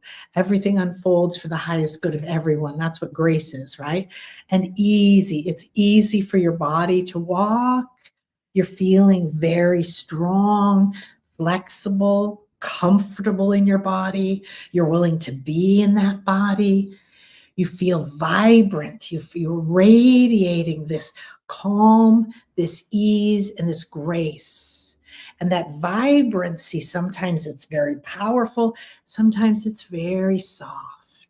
And you're radiating, and you're seeing, and you're feeling how your glow, how people around you are sensing your presence. They're feeling that ease and grace as well. You're blessing everywhere. Your footsteps are glowing as you walk.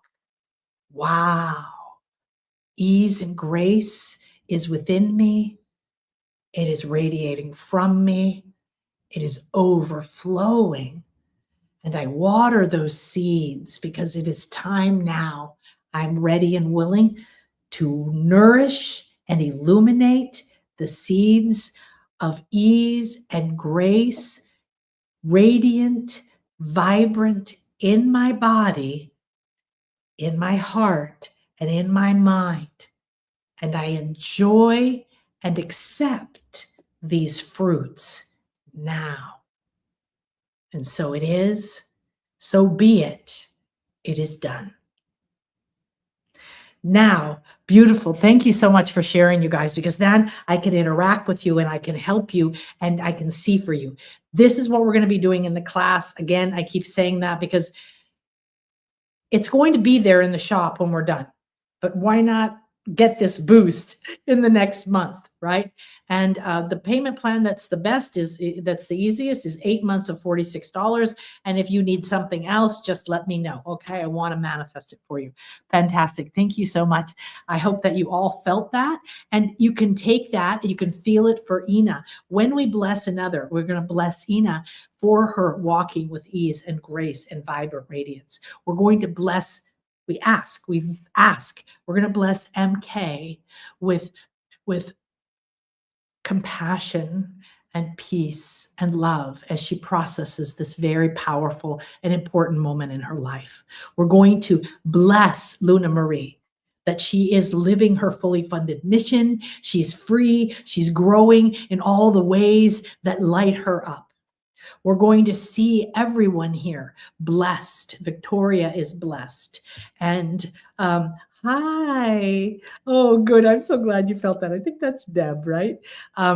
Victoria and everyone here, right? Whether you've spoken up, I can't see you unless you say something. So I'm going to ask that everybody here is blessed. So this is what we're going to be doing, is literally speaking and blessing ourselves. And I'm going to teach you some very simple practices you can do every day that will transform your life so quickly and so simply that grease was a combination of ease and grace.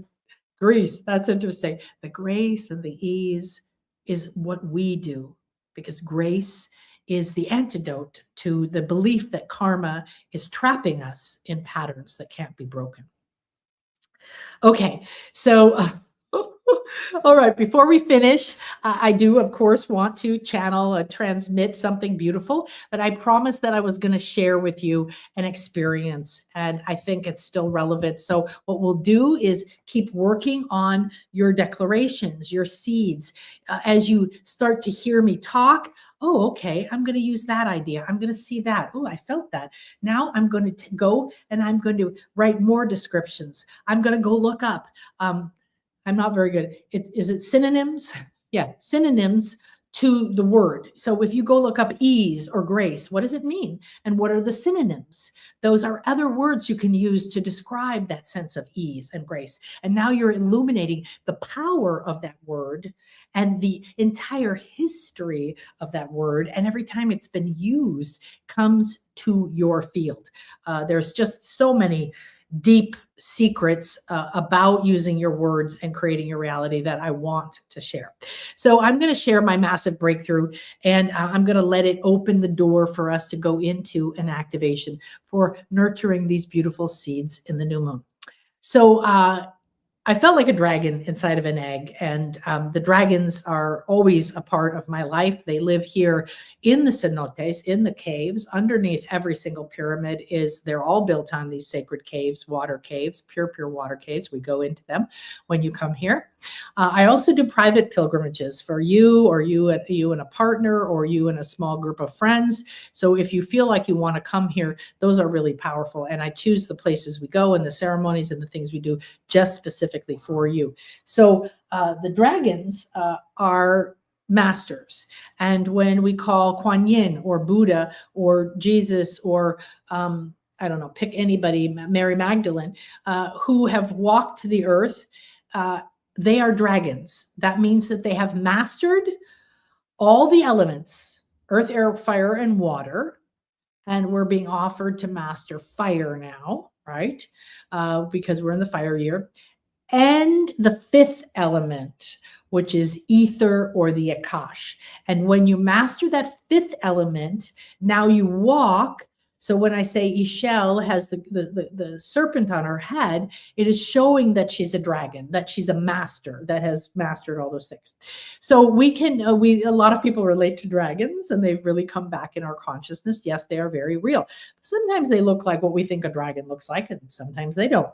When we're in Scotland, my friend Lisa Barnett told me, sent me pictures, and she was touching the water, the very cold water on the Isle of Lewis, where we'll be with the Callanish stones.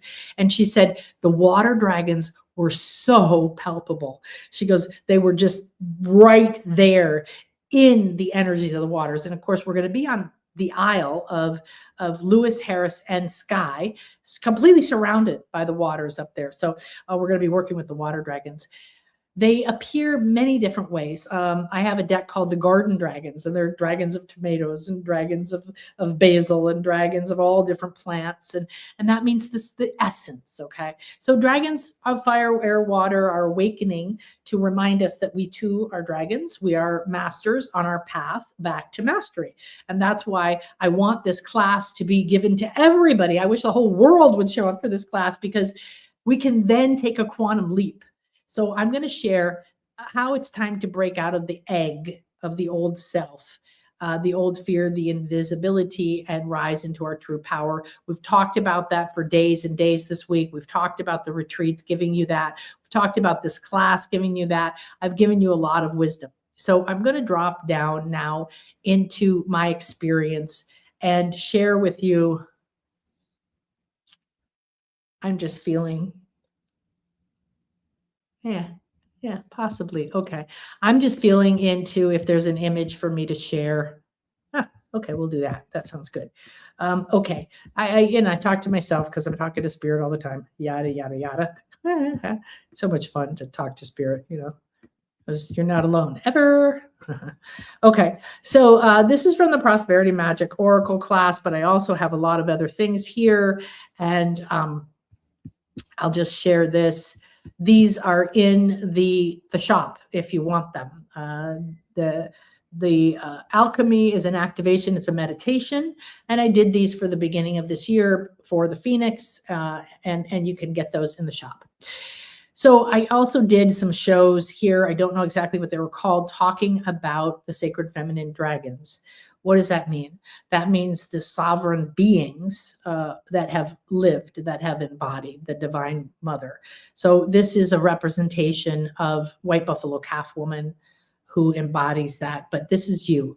You're holding that dragon or that phoenix. A phoenix is a dragon in your heart. Okay. So these energies are very powerful to look at, to receive. Here's a youthful, beautiful woman, Isis. This is representing Egypt, Greek, Sumerian, Peruvian, all of the divine mysteries of rebirthing. So you can relate to whichever one really resonates for you. You can see the serpent on the head, right? Showing that we are manifesting into the world this ancient wisdom of who we are. And we say thank you to Chris for making these beautiful images for us. Okay, so let's see what else we have here. Let me see if we can find fire. Awesome. These are from my retreats. Let me go escape. Okay. There is that's a nice one. We could do that.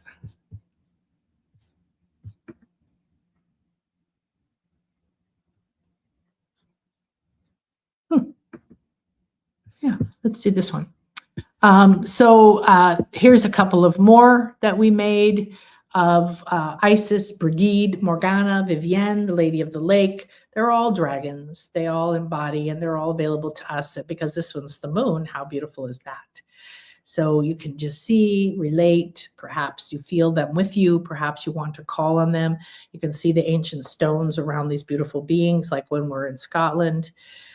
So we're gonna allow this one because this is, here's you, and here is this dragon essence that is within you.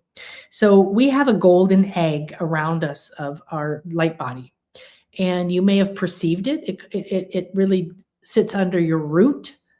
So if you had your feet, folded, it would sit under your root, comes up here, and it contains you in it. Why is that relevant? Well, what happened for me a few days ago, and I think I'm going to just close my eyes and allow this to come through as a transmission.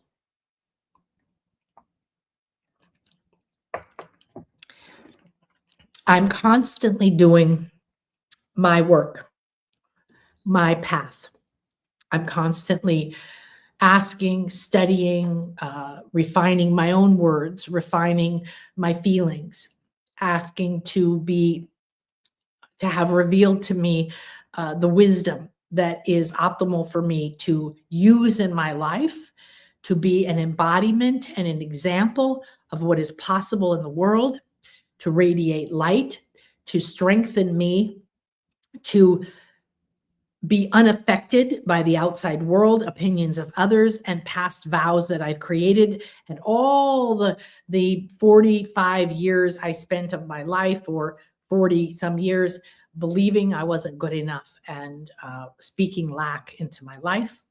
I'm constantly wanting to understand the deeper ways of light body alchemy, sacred geometry, the shamanic mysteries, to know what to share with you, what to write about, what to speak about, where to go that is the best places for me to share this. Where can I go that my footsteps, my words, my touch, and my thoughts will make the most impact in the world? So we must start with us, because we are the creator of our reality.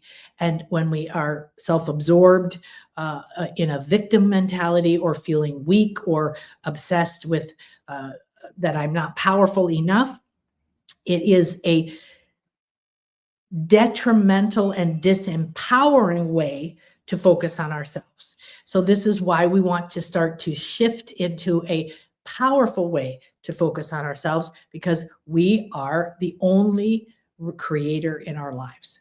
So this is how I live my life every day. In every way, I am looking at how I can be better and better. Every day, in every way, I am watching my words. Am I speaking kindness to Chris? Am I thinking positive and empowering thoughts about my business, or am I coming from habit in the past? Everything you do every day, if you make it a priority, even if you're busy and you're going to work and you're taking care of your kids and you're cleaning out your mother's house and you're, doing the things that life presents to us, you can still prioritize your divinity, your purpose, you rising from the ashes as the phoenix, rising from the limits that you believe you've had. And this is our duty and our opportunity in this moment.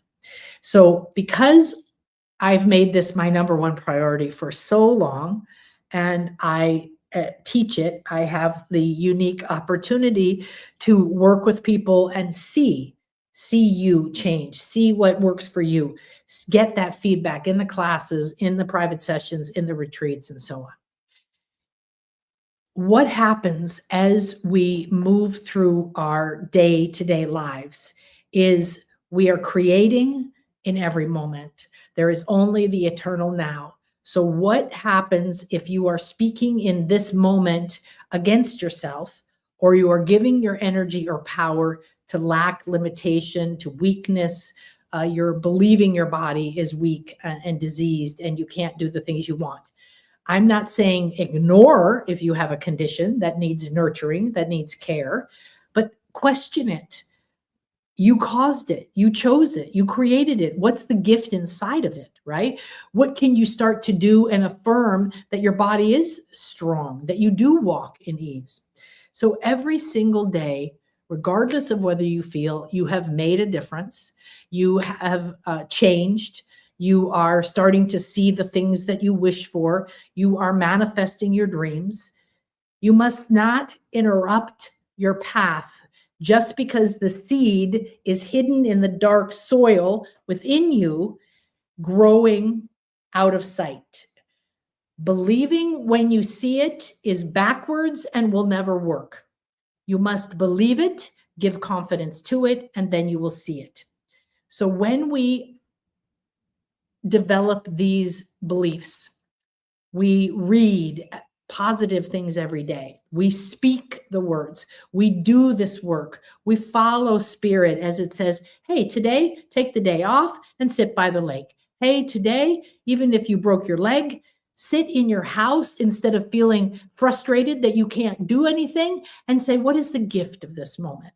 And use every opportunity. Remember my daughter, Jordan, who said, everything is opportunity. Now you have a momentum happening. And I want you to understand that that momentum is very important, that you need to be kind and loving to yourself. You need to say, "Ooh, I totally stuck it. I walked down the stairs." If that's all you did today, fantastic. You celebrate everything you do. These build and they create momentum. And we do not know when that big breakthrough will happen. We do not know when that quantum leap will happen. We have to have faith and trust and give all of our energy and intention and our words to, I'm doing it today, I'm declaring it today, I'm feeling it today, and tomorrow there will be more growth, whether I can see it or not. I used to think I could force a quantum leap, force a door to open, force a change to happen. And sometimes it felt like I did, because I have had businesses for 35, 40 years. I don't know, more longer than that. And it feels like I worked really hard and I thought and I said, how can I do it? And I called this person, I did this thing. You have to take action, but inspired action. First, you go within and you speak, and then you feel, and then you do the actions. Yes, you take the actions, and then you think and you speak and you feel and you nurture and so on. And you allow the doors to open, because you're not involved in how. You let the universe take you on that path that unfolds in a spiral. You never know when it's going to happen, but you know it's going to happen. And you're not waiting, and you're not frustrated, and you're not giving your energy to saying, oh, it's not going to happen. When is it going to happen? Okay. So that's a little preface to this. Because I do this work a lot, I used to get frustrated because I said, oh, I've been doing my work so long. Why isn't this changed? Why isn't that better? Why isn't this happening? When's it going to happen? Oh my gosh. Oh, I work so hard. Okay. We have this whole programming, many of us, that is a habit and a cultural thing of wanting to see the result and then proving to ourselves. And other people will be happy to tell you, clearly what you're doing isn't working because you haven't changed, or you don't have the money, or whatever. So that trust, that peace, that confidence is what we nurture. And I do. And I go through periods of very, very, very, very intense, sometimes 16 hours a day of thinking, meditating, speaking, writing, studying, reading, walking on the beach, declare, listening to positive audios that I create or I get from others, a lot of old stuff like Neville and Florence Shinn and these things. I inundate myself. I saturate myself with all of this truth and all this positivity, because I am no longer willing for those habits and those patterns and the energies outside of me to interrupt me and trip me up. I was like, I've gone so far, now I tripped up, right? This has been going on for decades. The last 3 years have been super profound and deep for me. I made some decisions that I was no longer tolerating lack in my life in certain ways, because I know that I'm the one that creates it, and then it's been created from these different things. I had eye surgery on both eyes. It took 6 weeks, I think, before I could actually see, and I was not allowed to go outside. I decided, what is the benefit? What is the opportunity? What is the gift? Well, clearly it's to go within, not to look without. So going within, I started to go deeper and deeper. And I started to decide, I'm going to reprogram myself. And if it takes 10 years, I don't care, because it is going to happen. And I listened nonstop to these things. And I wrote and I spoke and I did and I did and I did. And I meditated and I'd sleep and I'd wake up and I'd do it again and I'd sleep and I'd go over and over and over and over and over and over. Every time fear or frustration or negativity or why don't I see it came up, I said, I love you. I accepted it. And I did it again. And I did it again. And I did it again. And in the beginning, I was guided to go and listen to Joseph Murphy, Neville, Goddard, and then I found Florence Scovel Shinn and other ancient texts. And I thought, I know this stuff. I learned this stuff 30, 40 years ago. I've read that book 50 times. And what did I tell you the other day on day one in the challenge? I said, don't shut the door to the opportunity by saying, oh, I already did that. It doesn't work. Oh, I learned that. I already know that. Oh, I have to go see something else. Because what do we do to ourselves? We shut down, and we've just told the universe, oh, I already know that. Therefore, there's nothing for me to learn. Then there's no possibility to change. Super, super, super deep shit. Okay. So I did that. I said, why am I listening to this? I don't know. But I did it anyway. And I did it again, and I did it again, and I did it again, and I did it again. And it poked all of my fears, because a lot of it is based on the Bible. And I was not raised very, very religious. And I saw so much hypocrisy. I had a huge block to listening to anything about Jesus and God and Mary and the Bible. And I don't want anything to do with that. So I learned every other spiritual text. And the truth is, if you actually learn the Bible really is, it's stunning. But not what people think it is, and not what is taught about it, and not what's been manipulated with it. So Neville, Joseph Murphy, even Florence Scovel Shinn, a lot of these teachers, because especially in that day and where they lived in the Western world, the Bible was the primary thing that people were looking to find their spiritual ascension and evolution. So I had huge resistance, and I started to become aware that that was happening, that I knew this, I'd read it, but I ignored a lot of it. And like I just told you, look up those words, because you'll be in confusion if you keep going without knowing what that word means. You will, and it will dilute what you get. So I started to say, okay, I just listened so much that I started to get past any inner resistance. That started to soften, and like a hard earth that hasn't had water. It started to soften. Then I let go of judging it. Then I let go of rejecting it. Then I let go of resisting it. This is just what happens over the process. Then I started to say, well, why is that true? Because my feeling inside that then was revealed was, I'm not Christ. I'm not divine. I'm not worthy. I'm unsavable. I'm unsalvageable. No matter how hard I work, I will never be good enough. That was the core belief that I was carrying within me my whole life. And I did not realize it, because we have different manifestations of it. But when you get deep into that, you find it. What does Christ mean? It's so made into Jesus, and I don't want it to be about Jesus and whatever. And believe me, I studied with Jesus as Lord Sananda, and that's another whole humorous story. Beautiful being, love him. So I started, how could I be Christ? If the Christ consciousness that I'm supposed to know that I am means that I haven't done anything wrong, that I'm divine, that I have the support on my side, that I am forgiven, that there is nothing to forgive. I went deeper and deeper and deeper and deeper. And even this year, I'm still going deeper into that concept. Then I was like, what does humble mean? Because humble meant being less than and not good enough. And I'm like, well, I want to be humble, but I don't want to feel like I'm a piece of shit less than, because I've spent my whole life believing that, and that hasn't served me. So how do I be confident and radiant while also being humble? So these concepts started to reveal their truth to me bit by bit. Then I started to speak them. And then it said, you must speak with boldness. You must declare with confidence and absolute certainty. And you must speak out loud, and you must speak boldly. This is the divine teaching in every sacred tradition. Okay. That's why I'm teaching you that.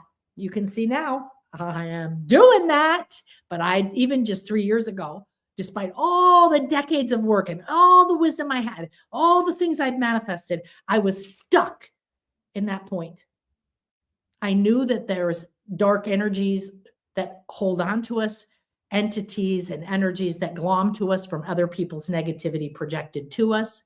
I knew that I carried these. I was doing my light body work to clear it, but I had never seen myself as a dragon inside of a golden egg.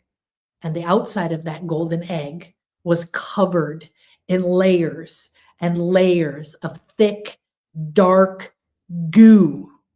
these negative beliefs, these negative projections, this so-called protection because I'm not good enough, the manifestation of me believing at the core of my being, I'm never good enough.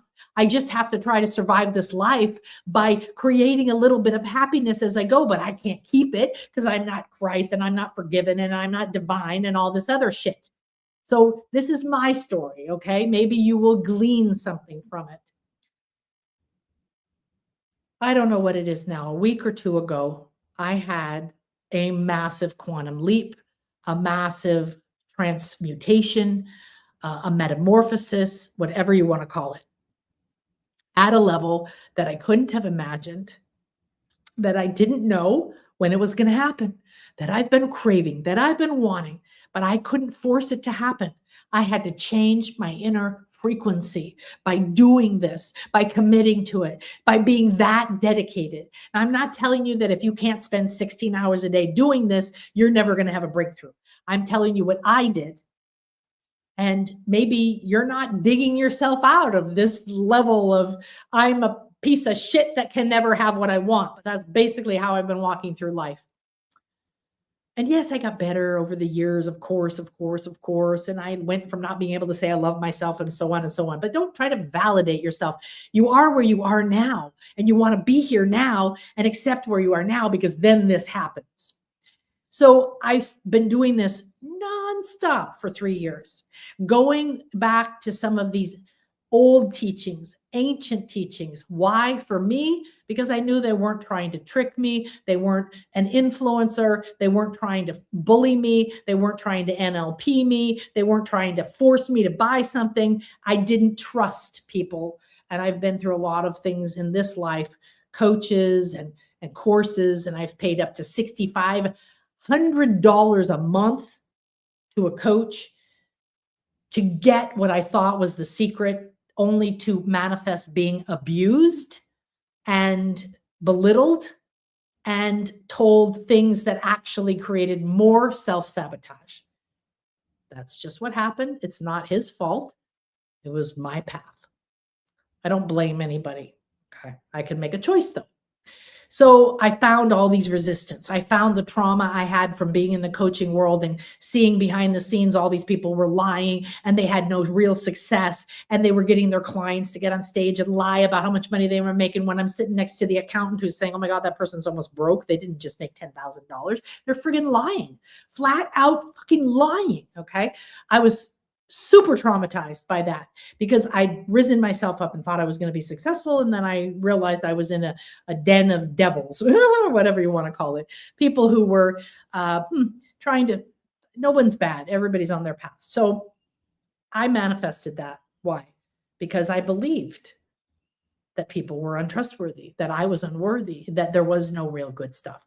So when you get to the point where you just keep inundating yourself with this over and over, and then I went to, okay, I'm declaring, infinite abundance works through me and around me and all around me, and infinite abundance works through me and around me, and on and on and on. And I would, when I got to be able to, then I had ear surgery. So I had I don't know, 2.5 months that I was doing this inner work. And when I got to be able to start to walk on the beach, I would walk and walk and walk for 2 hours. And I would listen to this and I would declare it over and over and over and over and over. And I didn't believe it and I didn't trust it. And I felt like shit. And I kept thinking, well, that's not true. And I'm saying it like this: infinite abundance is with me. Yeah, it's here. I can feel it. Infinite abundance is all around me. Infinite intelligence works through me. And this is Joseph Murphy. And a lot of these people have the same kind of sayings. I didn't believe it. I didn't feel it. I couldn't sense it within me. I could not imagine that I truly am source, even though I'm teaching it, I'm saying it. I know it's real, but I just couldn't get it. And we don't really know how deeply we're buried inside of our goo, because we've created all of this negative energy and it's around us and it's weighing us down. It's making it very dense and difficult to change. I was not having compassion for myself, which is what happens when you accept. So then I realized I'm not truly accepting myself, which allows my emotional body to forgive. I'm not really forgiving myself or other people. I'm not affected by it anymore. That's an improvement, but I really don't. What is forgiveness? And I had to go into that. And then I would hear, boldly state this, boldly claim this, boldly do it. Then I got to the point where I started to realize that to suppress your anger, your frustration about where you are in life is not the way to manifest. And this is what I will teach you if you're in person with me. Some powerful things I taught the ladies in San Francisco, and they all just blew their lives open. Everybody's at a different place. One person's in a divorce, one person's husband has cancer, another lady just literally reborn, and all these, it's incredible. So, and I was like, I have to get mad, but I learn not to get mad. I have to get mad, but I learn not to get mad. I can't feel comfortable with that because this guy taught me this a long time ago, but in the wrong way. And therefore I manifested against myself. I don't feel comfortable boldly declaring stuff. So I've been working on all of that, and it started to reach a point. And I have found new mentors and new levels of reality that I was able to believe I was worthy of. And in the last, since November, I have been working with a whole new level of dimensional realities, a whole new level of the dragon masters. And I have found confidence. I found the ability to truly believe that these are true, that they work for, that they don't just work for others, they work for me. So, whoof, again, other things came into my life, and now I've been nonstop learning, speaking, writing. I've written books this big, got cramps in my hand, learning to handwrite again. This is what I do, okay? Transparency to you. I'm so committed to not waste one more minute of my life in lack and limitation, because I can't help you. I can't serve you at the level that I want. And I want to serve at a massive level. I want to make a legacy and an imprint on this world that isn't just so people remember me as an ego. I could give a shit. I want to embody my spiritual purpose, to be that divine being, to be Christ consciousness, to embody it without a doubt in the world. And I started to declare that louder and louder and bolder and bolder. And I started to give myself permission to speak boldly. I would like this to happen. I now declare unequivocally. And I started letting myself get powerful and get angry, not to live there, not to stay there, not to walk around all day angry, but to go into that deep, dark place and to say, you know what? Yeah, I'm fed up with that. I'm not doing that anymore. And I started to do it and do it and do it and do it. And then go into, what do I want and how does it feel? And every single step of the true way to change your life. And I've had some quantum leaps this year that were profound and beautiful. I have managed, doesn't matter. So all of these things are creating a tipping point for you, no matter what you think. And I got to a point a week or two ago when this happened that I end my day now with Joseph Murphy. And I have lots of his audiobooks, and I have other people who've spoken his sayings that I listen to, and I have his books that I started 25 years ago writing in, and I open them up. And like I said, they're very Bible-y, and they're very based in scripture, but I have cleared that now, and I'm hearing the truth, and I'm feeling the vibration. So before I go to bed, regardless of how tired I am, I open up and ask, what divine master has a message for me today? And I don't just read it, I speak it, And then I record it into a voice memo. So I'm giving you all the secrets of manifestation. And then I listen to it and I go to sleep listening to it. And then I listen to it again and again and again. And I have probably 2 hours of my own recordings in my voice memo now that I insist I listen to minimum once a day. A couple of them are only 2 minutes long, and I listen to them 3 or 4 times a day. I listened for sustained 1 minute, 2 minutes, 5 minutes, 15 minutes. I am unequivocally committed to my transformation, and I'm going to rise from where I've been, and I'm going to be the phoenix, and I'm going to be the butterfly, and nothing's going to stop me. Not my beliefs, not my ancestors, not my blocks, not my ignorance, not my fear, nothing, period. And I've been declaring that unequivocally. So that evening I open up and I see and read certain things, doesn't matter what they were, about I'm infinite, I'm divine, and these kinds of things.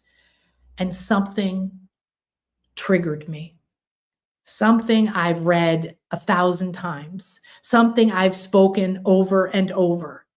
It finally went in, and bam, I ignited with fury. I mean, fury.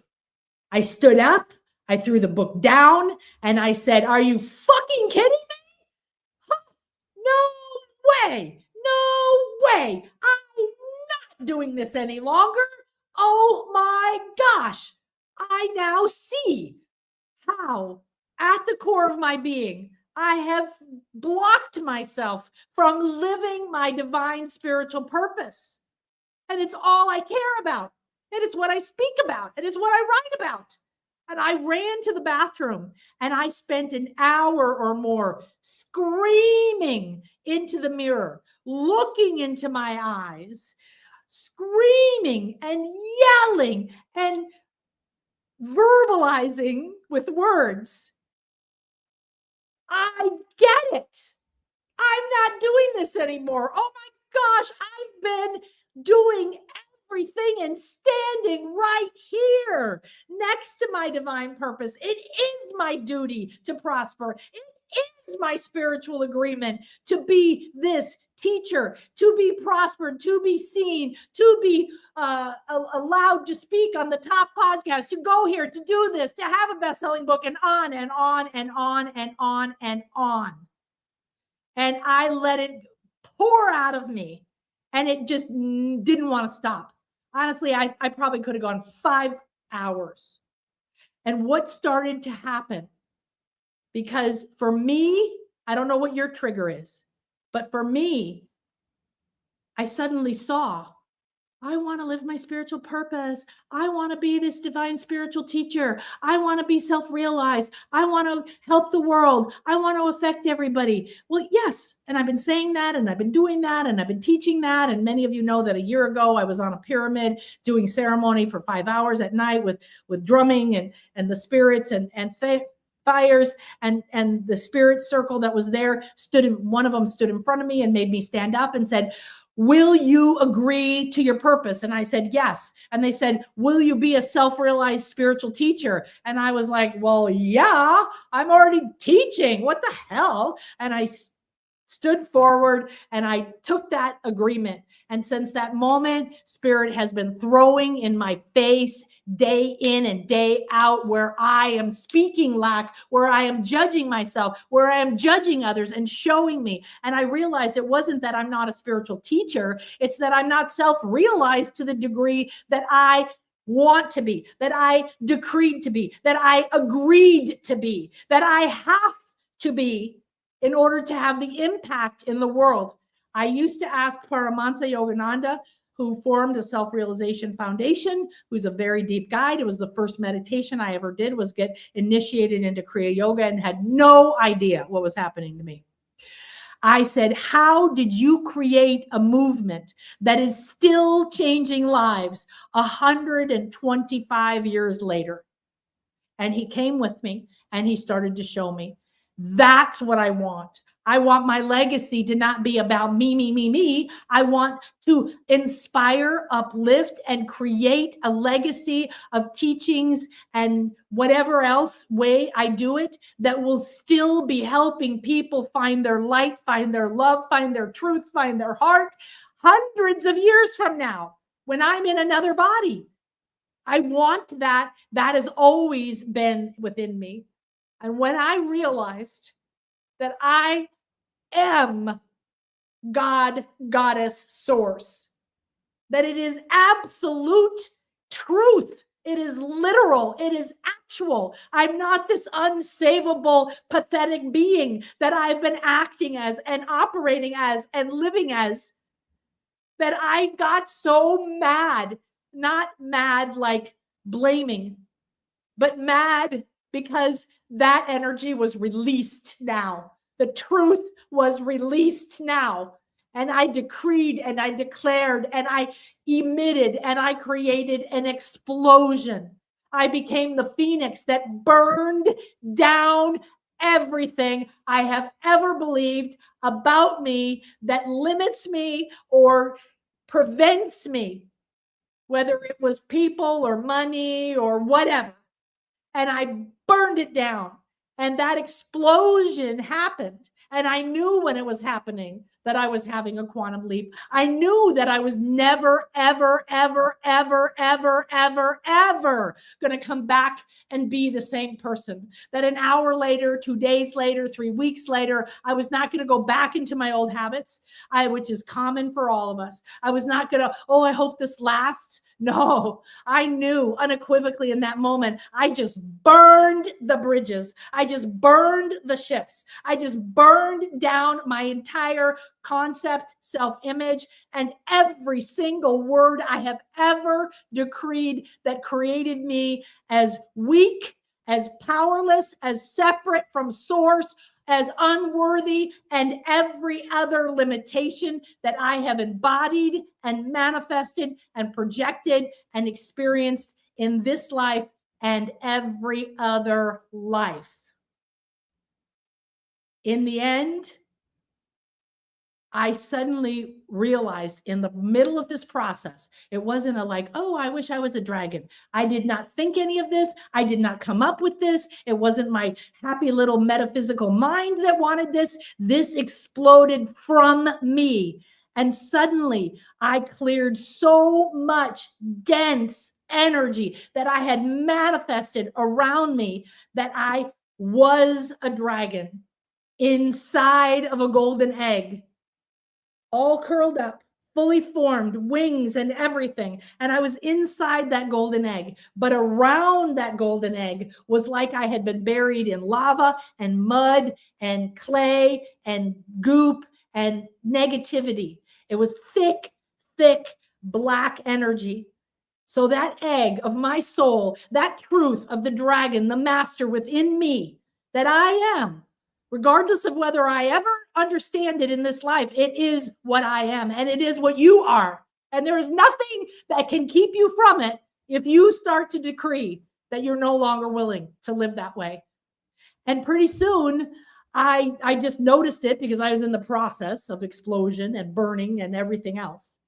And then I started to see that deep, thick, dark, black energy. And believe me, you have it, I have it, everybody else, everybody has it. Started to get lighter and lighter and lighter, and it started to dissolve. And pretty soon, that golden luminous egg light that I live inside of, that my essence, that my spirit lived in, started to receive some light. There was a little bit of light inside the egg. The goop wasn't gone, but it was dissolving and thinning so that the light could get through to me and into me. And in that moment, I knew that I was resurrected. I knew that I was risen. This is not just for a person called Jesus that he can come back to life. This you can do and more is the truth. Listen, believe, be unequivocally committed to not allowing doubt to keep you back. And I was all the things I've been saying, but how am I Christ? And how am I forgiven? And how am I divine? And how am I humble? And how is the universe working for me? And where the fuck is all the abundance if I'm doing this and saying that? None of that's there anymore. It dissolved and it dissolved and it dissolved. And whatever is still there, whatever is next on my path is perfect and it's divine and it's perfectly fine with me. I do not need to know. I do not need it all solved. I don't need my reality around me to say, oh, well, did I really change? Because I need to see this. I need to see that. It's going to take its path. The universe has the how in hand, how it will unfold, what will happen, what will change, what invitations will miraculously show up, and when is not my problem. What I knew, and I didn't want to leave there. I didn't want to leave. I didn't want to leave the bathroom. I didn't want to leave the mirror. I wanted to look at myself. I saw my face change. I watched my literal appearance change. I felt the transformation within me. And all I can tell you now is that it is done. And I am at a new level of awareness, of consciousness, of truth, of embodiment of my purpose, and how it will show up and what will show up and where it will come from is the universe's choice to deliver to me. And I trust and I walk now infinite abundance and intelligence and wisdom and infinite storehouse of riches, material and spiritual and physical and mental and financial and relational and creativity is within me. I don't say that now because I'm trying to convince myself. I say that now boldly and strong and with fire because I'm rising from the ashes. And nothing can stop me, not even my own beliefs, because I've burned them down. And that is the truth of a transformation and a quantum leap that can be so powerful. They can be subtle, they can be soft. They can happen at a retreat where we're all loving each other and we're hugging each other and we're watching the fire and boom, you suddenly have a transformation. It doesn't have to be what I'm telling you. What I'm telling you is what happened to me so that it inspires you, so that you're ready and willing to do whatever it takes to find your way free of your heavy, thick goop, because we've all manifested that in our lives with what we were taught, how we were conditioned, and what we see around us. But it does not have power over us. And then my body, my energy field, which I work with all the time, and I teach and I clear and I do all the stuff that I tell you to do, expanded and expanded from that golden egg within me, around me, and then out, and then out, and then out, up in every direction until I am the source. I am the infinite field. It is no longer a concept. It is no longer a hope. It is no longer a dream. It is what is, because it is truth. I realized truth. That's what happened. I realized it and I let go of all false beliefs and lies that I'm this tiny thing and outside of me is my good. And that person controls the money and that person has say over my thing and this and this and this. No, everything. The world, the planet, the universe, you, me, this desk, my cat is inside of me because I am God, Goddess, Mother, Father, divine, source, infinite. It is the truth. It's not a concept. It's not a hope. It is truth for me now. It is who I am now. It is. And I suddenly saw everything is inside of me. What do you know? I've been saying that. I've been declaring that. I've been hoping that. I've been feeling better and feeling better and feeling better year after year after year after year. Everything's gotten better. That's the way you are. You're doing your work. You feel better. You have different things. Things don't bother you anymore. You're not this, that, the other thing.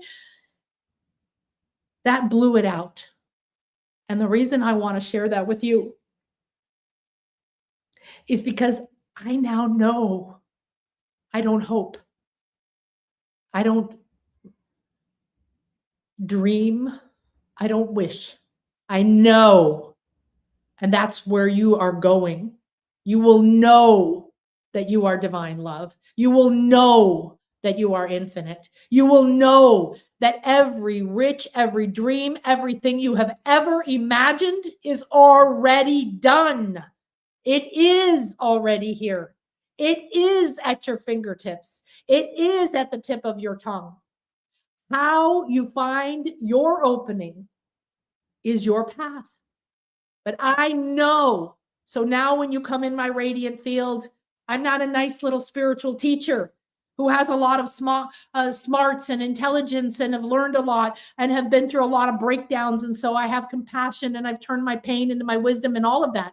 I'm very happy with what I've taught. I know everything I have ever done for clients and courses and books up to this very moment has been powerful and loving and truth. And everybody knows it too. If you've been to it, you've gotten changes. But now I'm different. I found the dragon inside of me. And that golden egg is not hiding, buried under fear and pain and trauma and drama. So when I say to you, if you're sensitive, I've been there. I can't go here. I have to leave this restaurant. I can't be around these smells. I can't talk to this person. I can't listen to this TV show.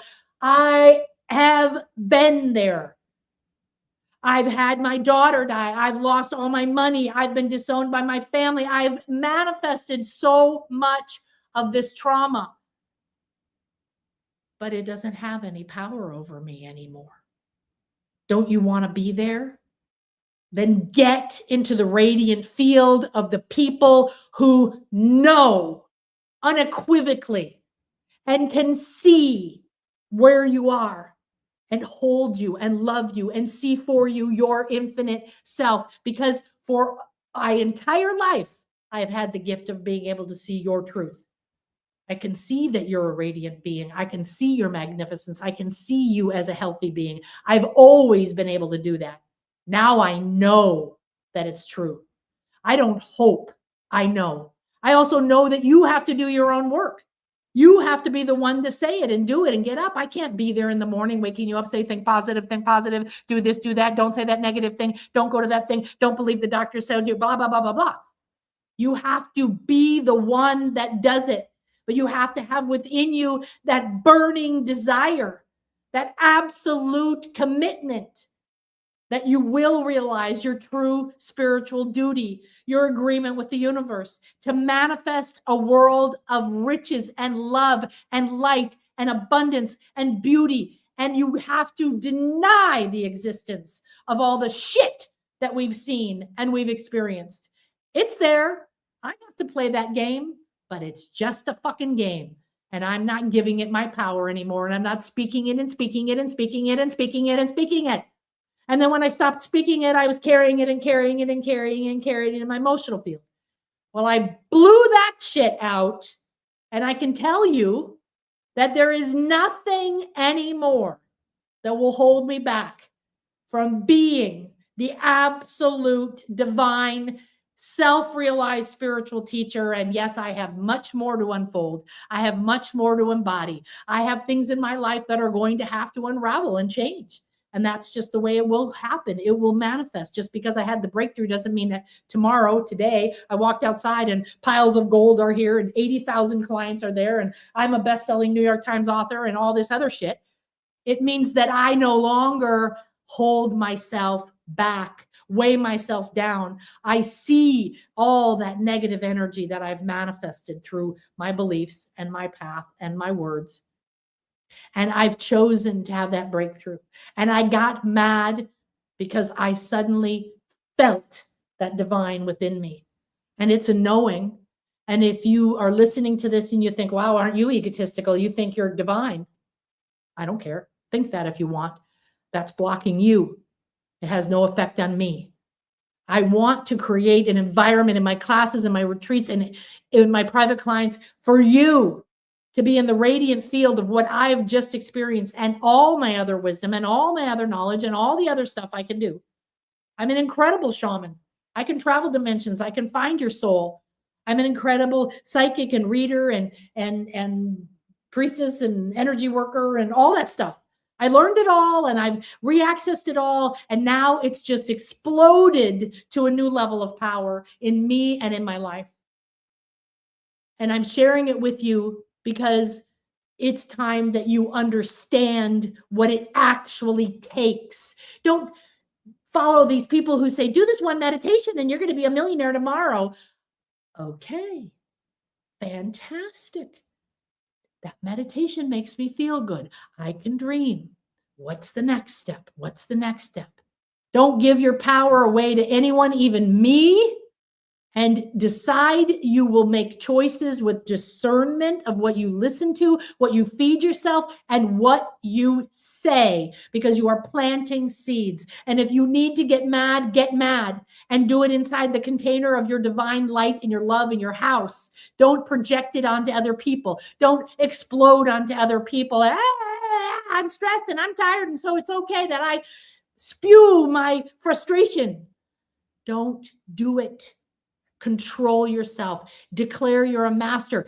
Get better and better and better every day, bit by bit, and you will have a massive breakthrough. And when you come to be with me, I don't even know what to tell you will happen, because every retreat I've ever done has been massively transformational for everyone who's come. And every class I've ever taught has been massively effective in helping people reclaim their power, reclaim their energy, reclaim their mind, free themselves from trauma and fear, etc., etc. So I'm not belittling anything I ever done, but I can tell you this is who I am now, and this is what's available to you. And I will be holding a space from a place of knowing, and the divine will be channeling through me at a level it has never been allowed to come through me before. Because I didn't believe I was good enough. I didn't believe, well, I'm not Christ. I'm not forgiven. I'm not light. I'm not humble. The universe is infinite, but for other people, not for me. And maybe I'll get a little bit of it, but then it won't be. That's where I was living. And bit by bit better, and bit by bit better, and bit by bit better. Do whatever you need to do today on your path. Love yourself and learn to start to declare with power. If you can't scream and yell with power like I can now, and confidence, and boldly declare, because guess what? The universe, the angels, the dragons, the fairies, the crystals, Gaia, whatever, has to respond to you. And it already is. When you say, oh, I'm not good enough, it says, okay, more not good enough experiences. But if you boldly declare, I am done with that. I'm ready for the infinite abundance to rise within me. It's not outside of me. It doesn't take 20 years. I don't have to go seek it. And you start to declare that stronger and stronger, gain your voice back, gain your energy back, declare. And then do not be shocked when the world opens, when you burn it down and that reality no longer has any attachment, any power. It's not real. It's all a hologram anyway. It's all imagination. Because that's how powerful you are. You've created this reality. You've created your reality. I've created my reality. We happen to be intersecting and having something in common. Nothing can be withheld from you. And your path is to remember your true divine purpose, which is to be self-realized. Do you remember the Matrix? What did the Oracle say to him? Know thyself. Know thyself. Know yourself, not you as the daughter of a farmer who never had any money and told you that you'll never make money and you're not good enough. You as the divine, powerful, infinite source of all creation that can create with a word and a thought instantly, that you can make a mountain move, that you can dissolve fear and war just like that. And then it will become. It will. How long it takes to actually physically, tangibly show up in your life, there's no way to know. Don't be attached to it. Don't be, why isn't it happening? When's it happening? Now you don't know. Now you guessed. Now you decided to believe. Now you're doubting. Now you're getting in your way. Now you're speaking the sabotage. I've been there. I've done it. I've been committed to my path. And thank God at 65 years old, I'm finally here. Because how much time do I have left in this body? I don't know. So my concern was I need to help people. I've got to reach more people. When is it going to happen? What do I need to do to make it happen? And that frustration was also creating both the desire and the block. But at least that passion of my true purpose was broiling inside of me, regardless of how it felt frustrated, regardless of how it felt tripped up and polluted and held back and suppressed and hidden. I kept going back to it, and it's the truth. And then I do my spiritual work, and I go to the pyramid, and I do the ceremony, and I find the elders, and I find the wisdom keepers, and I talk to those in spirit or in form that are there for me, to support me, to help me self-realize, become aware that I am the reality. So when I say to you that you're the creator of your reality, it's truth, unequivocal. There's no doubt. It can't ever be changed. It's an infallible law. What you speak, what you feel, and what you think will manifest. You will either forgive it and think something else, forget it and struggle, like those quotes we saw, or you will begin to feel the inklings of this divine dragon that you are. You are a master. That is unequivocal. It is the truth, whether you believe it, whether you think it, or you want a different word for it. You are a seed of the divine. You are magnificent and abundant. You are supported every day in every way, and there is nothing but you and your beliefs, your words, and your thoughts that can stop you from breaking free, from creating a new reality. You came here to create a reality, not this shitty one that you might be feeling a part of, not one full of doubt and fear and lack and hunger and abuse. I say, screw that shit. I'm not going to be a part of it. I will not speak it into being again. And the people who've come to me in my life and gone, oh, you're my savior, I love you, and then turned around and had things happen in their life and say, I hate you, it's all your fault, you broke my heart, you did this to me, you did that to me. Well, years ago, I decided I'm not going to agree to your story. I'm not agreeing to your story of lack. I'm not saying don't blame me. I'm saying if I agree to you being pathetic and thinking I can break your heart and I can save you or I can hurt you and hold you back, you've given your power away. Don't give your power to me. If I ever show up and tell you to give your power to me, then run to the hills because it's not me. True leaders, true self-realized teachers do not tell you that they are the only one. Give me all your money and don't do anything and don't talk to anyone. That's gaslighting. That is control. That is manipulation. And you reject it. You throw it off and you say, no, no, no, not in my reality, not on my planet. Thank you very much. Now I'm pouring with sweat.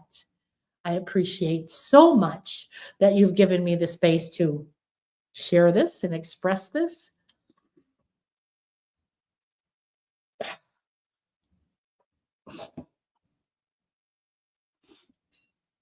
And I am going to now ask for Mother Moon to take this energy that I've shared with you, to take the transformation that I've had, to take the gifts that I've learned, the wisdom I have, and the embodiment I now have of myself and my purpose. And I'm so grateful that I'm finally living in this space because I know now the power of realizing that everything is within me. infinite riches in every way, all that I desire, all that I dream, all that I wish for, which is to serve and uplift at the deepest possible level, to be a radiant light in the world, to help people look up and realize there is a light.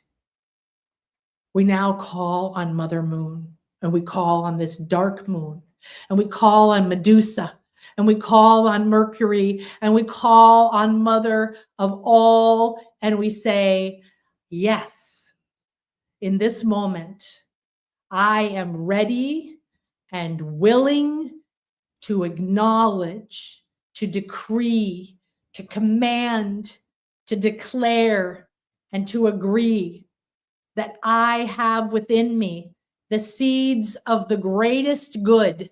Inside of every challenge I have ever experienced are the seeds of that great good. The wisdom, the strength, the energy to walk in grace and ease, the power to vibrate, radiate, and love, with power to pray for myself and bless myself and others, to love myself unconditionally and do the same for everyone, to free myself from judgment, that I no longer judge everyone and everything and myself, that I accept the totality of the truth. Inside of me is the infinite field, the treasure house, the storehouse, the Akashic records of gold and lead, and the wisdom, this truth of my spirit that will be alchemized. And I'm ready to allow the forest fire in my life, because these seeds that I have now declared will be watered, will be nourished, will be nurtured right now. And in 28 days will come to juicy fruits in my life, bearing many seeds that I can plant. Then I multiply my blessings, and out from me come back to me the divine energy of abundance, healing, truth, wisdom, love, joy, spirit, appreciation, delight, inspiration, acceptance and allowance for me, and understanding for all.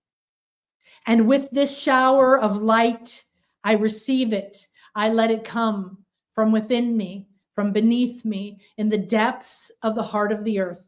And we call on Grandmother Ishmukane, remold our masks, take our fear, blend it, compost it, and feed us back the wisdom, the pearls of wisdom. Bring the gems to me now. Let them rise within me and nourish these seeds with truth, power, and abundance at a level I have never allowed, I've never believed, but I am now in the radiant field of this truth. And this radiant field is affecting me. It is freeing me. I am strong, and I speak words of honeycomb sweetness that build bones of my divine purpose. My mission cannot be denied, because I now give it permission, and these seeds will be watered every day. I will declare, I will rain love and light over them. I will nourish and nurture them as if they are golden apples that will become gold in my life, gold in relationships, gold in health, gold in bank accounts and business, gold in creativity. The freedom and the frequency of the divine central sun is gold, light, and spiritual wisdom. I allow it to feed me, to saturate me, and I feel fulfilled right now, right here. And I see and feel and taste the delicious fruits that I am now cultivating. What I sow, I reap. And from this moment forward, I sow beauty, harmony, acceptance, love, reverence, joy, enlightenment, bliss, forgiveness, compassion, inspiration, willingness, creativity, excitement, acceptance, ease, grace, radiance, vibrancy, and more. And so it is. So be it for me now and all those I see, speak to, touch, and relate with. It is done.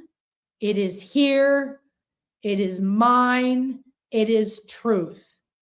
I accept. I allow. In la ketch alakin, I am another you. You are another me. I am divine, infinite, powerful, omnipotent. Truth is within me. Infinite source, wisdom, riches, abundance, flow, support is me. I am the channel for it. There is inexhaustible supply. It will never run out. Nothing is finite. Infinite is my nature. And I declare it and decree it for me, for you, and for the entire world, the entire universe, and every life I have lived, and all of my ancestors, past, present, and future. It is done, so it is. Thank you, thank you, thank you.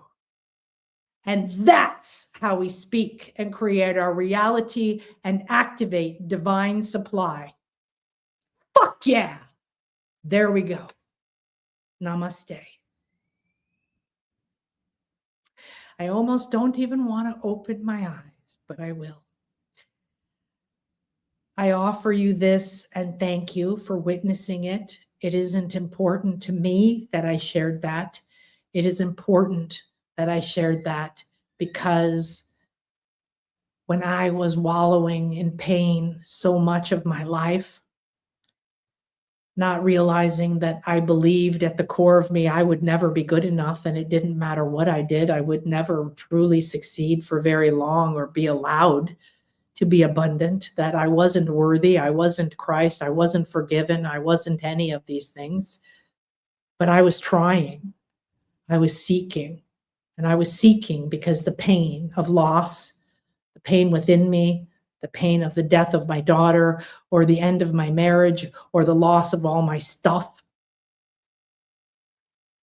losing my family. I now have a level of family harmony I don't even know how to describe to you, because I decided I would have that, and I spoke it, and I spoke it. And one of the results of what I just shared to you is something that happened with my mother. We've had 2 conversations of over 2 hours. We talk on video call, usually once a week. It's usually, I want connection and harmony. I like to be the one true positive thing in her life. We went to a different level of our relationship. And I hung up talking to her and getting to spend 25 minutes with my dad, who's lost his memory. He stood and talked and laughed, and he was part of the conversation.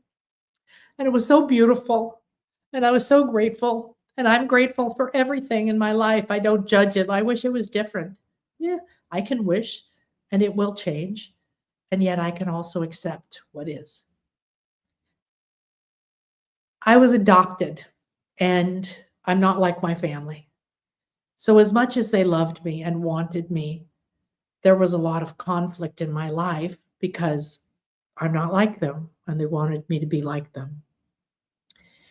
I manifested that to trigger me throughout my life. I know this now. To lead me to this moment. that I could be who I am, that I could love myself and say that I could know it and believe it, and that I could share this with you and help you, and you can help others, and we can all lift each other up and create a world actually of peace, harmony, truth, and bliss. I hung up from this wonderful conversation, and I'm very excited because my daughter, Emily, is getting married on the summer solstice. And I'm going to get to go see my family. And I'm going to see people in my family and relatives I haven't seen in so long. I'm going to get to see my best friend from college. She's the godmother of my children, but barely knows them. She hasn't seen them since they were babies.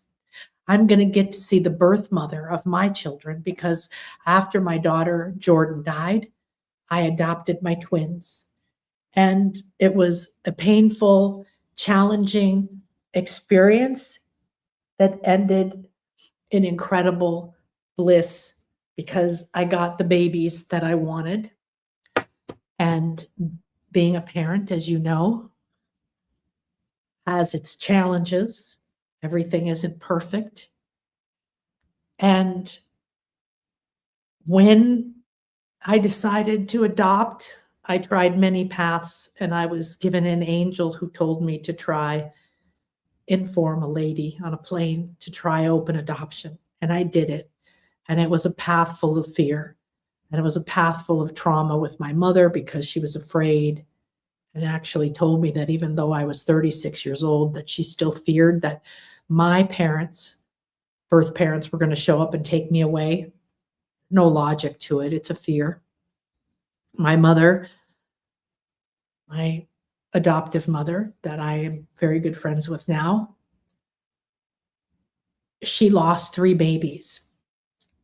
And my sister, who's her only one that lived, was the 4th, lived for certain reasons. So when she lost her last baby, her doctor told her that a doctor was going to be giving birth to a baby, but for reasons in 1960 that were not allowed, he was not allowed by his wealthy family to marry my birth mother, who was a nurse. She did not come from wealth, and that was just the situation at the time.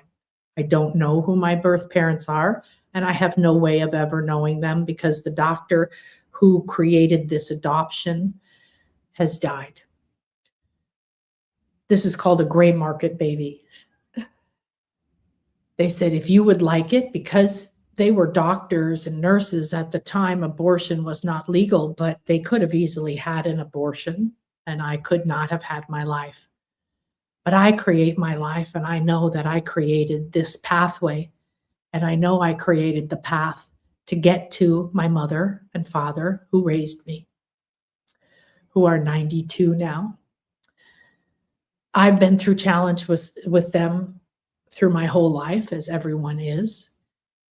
And I was able to bring my mother to a channel who was told that I was the tiniest baby she lost. That was me trying to come to her, but I didn't like the body. The body I would have manifested if I had come through her would have been very weak, and I wanted a strong body, and I got it. I have so much strength. So I found my way to her through my birth parents, and they chose not to end my life for my reasons because this is my life. So I manifested them. That's just the truth, whether you like it or not. And I knew that I wanted to adopt.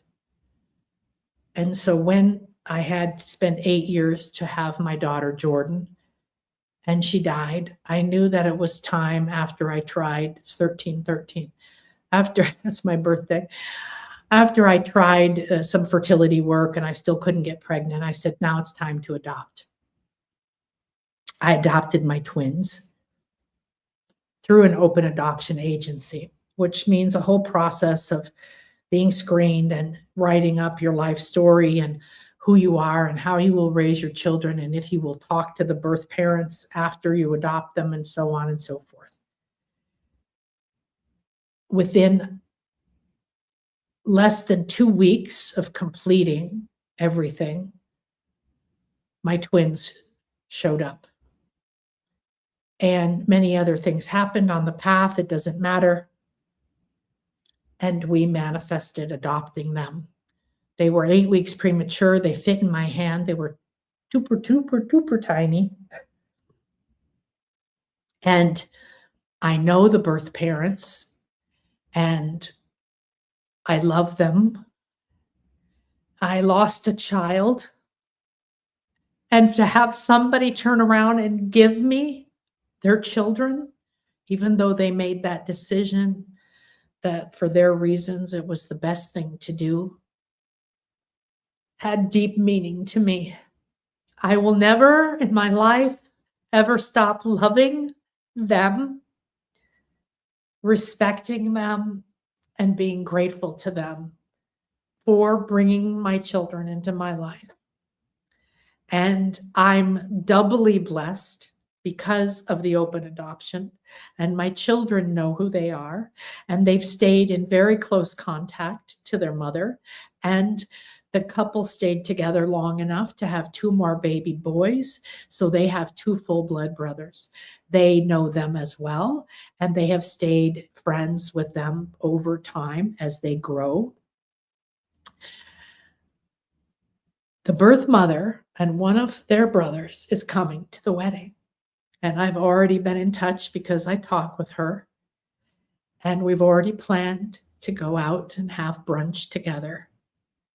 And I'm coming up to a moment in my life that is filled with family harmony beyond anything I can imagine. Remember, at one point, at the darkest moment of my life, when I went through my divorce and my bankruptcy and I lost everything and I was blamed, I no longer had a home. I no longer had money. I no longer had anything but a lot of pain.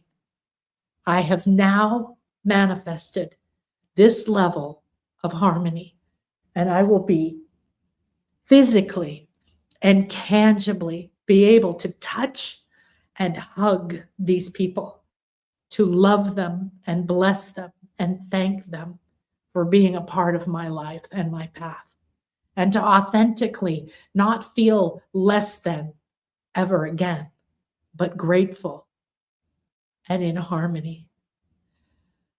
So I hung up from speaking to my mother the other day, and I felt overwhelmed with how incredibly amazing is it to get to have these conversations and to see them and to have my dad be aware enough to be a part of it. And I felt overwhelmed with gratitude and grace. And I picked up my phone, and I'm more emotional than my body, than my family. So they're always like, Mom, you're so dramatic. And I thought, I have to express this. And I text my mother something to the essence of, I love you so much. I am so eternally grateful that you chose me, that despite all of our challenges and ups and downs, that we are here, that we traveled this journey and this path together. And I will be eternally grateful for you and everything that you've given me, and that I was able to be a part of your life. And not only was I able to express that and feel safe,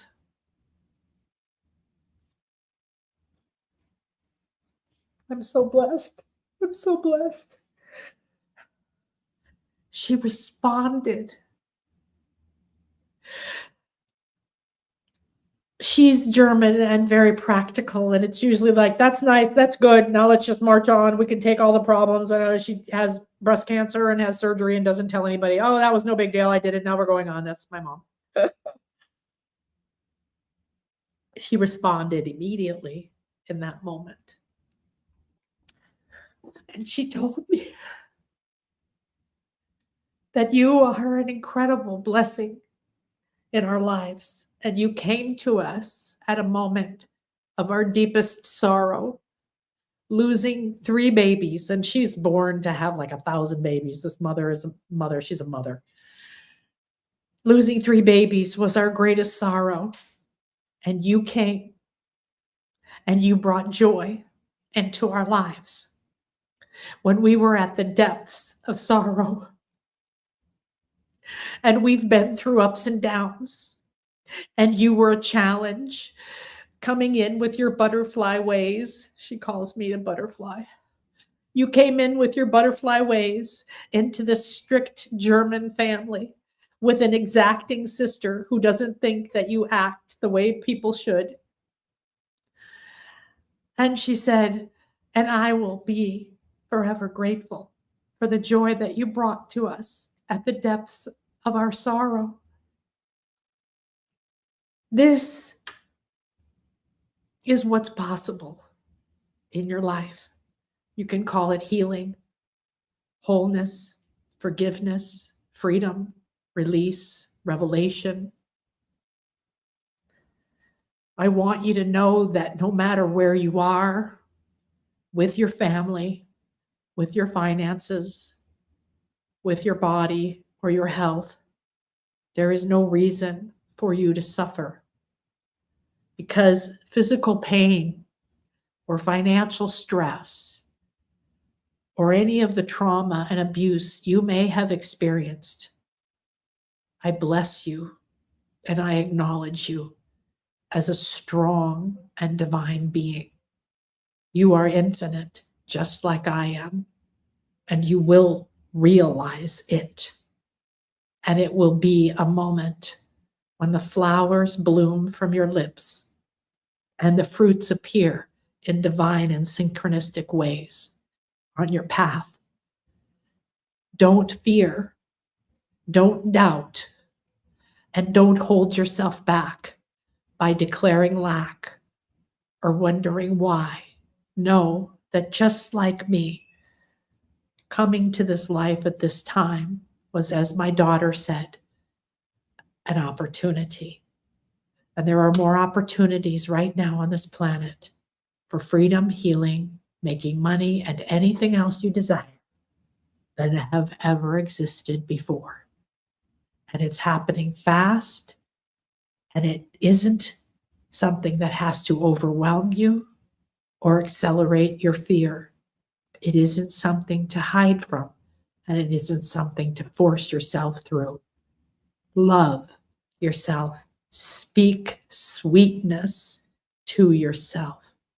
Your life is a reflection of you, what you know, you believe, and what you don't. What lives in your subconscious mind or your DNA.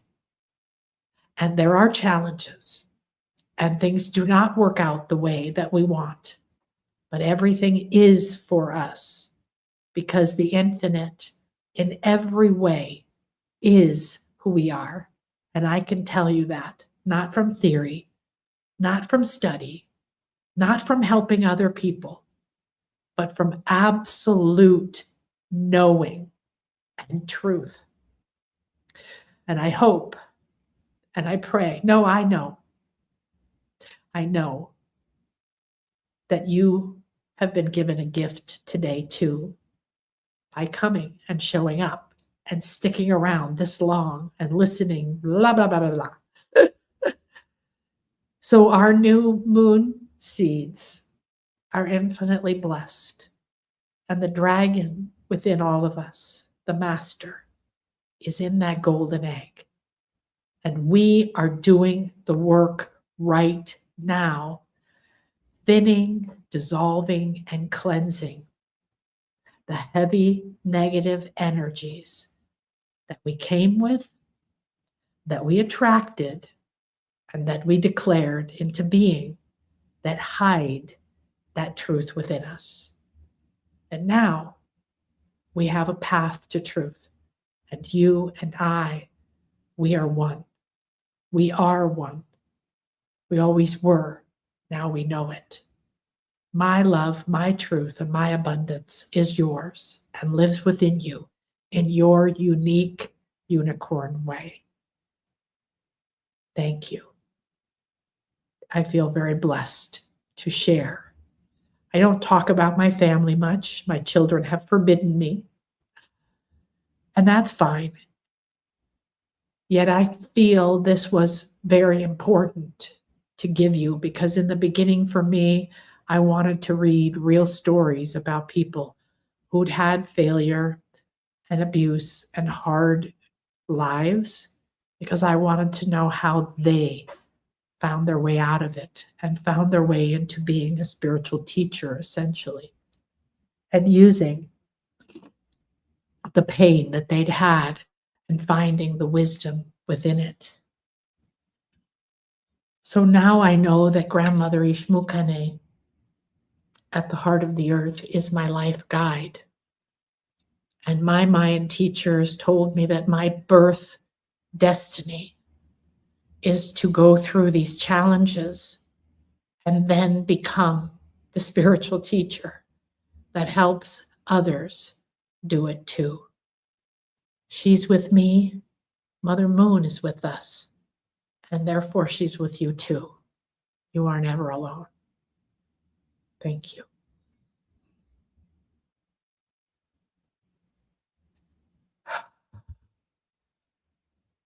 I'll just take a moment. May we all know our own truth. Yes, Luna Marie. We're so thankful. Man, bless you.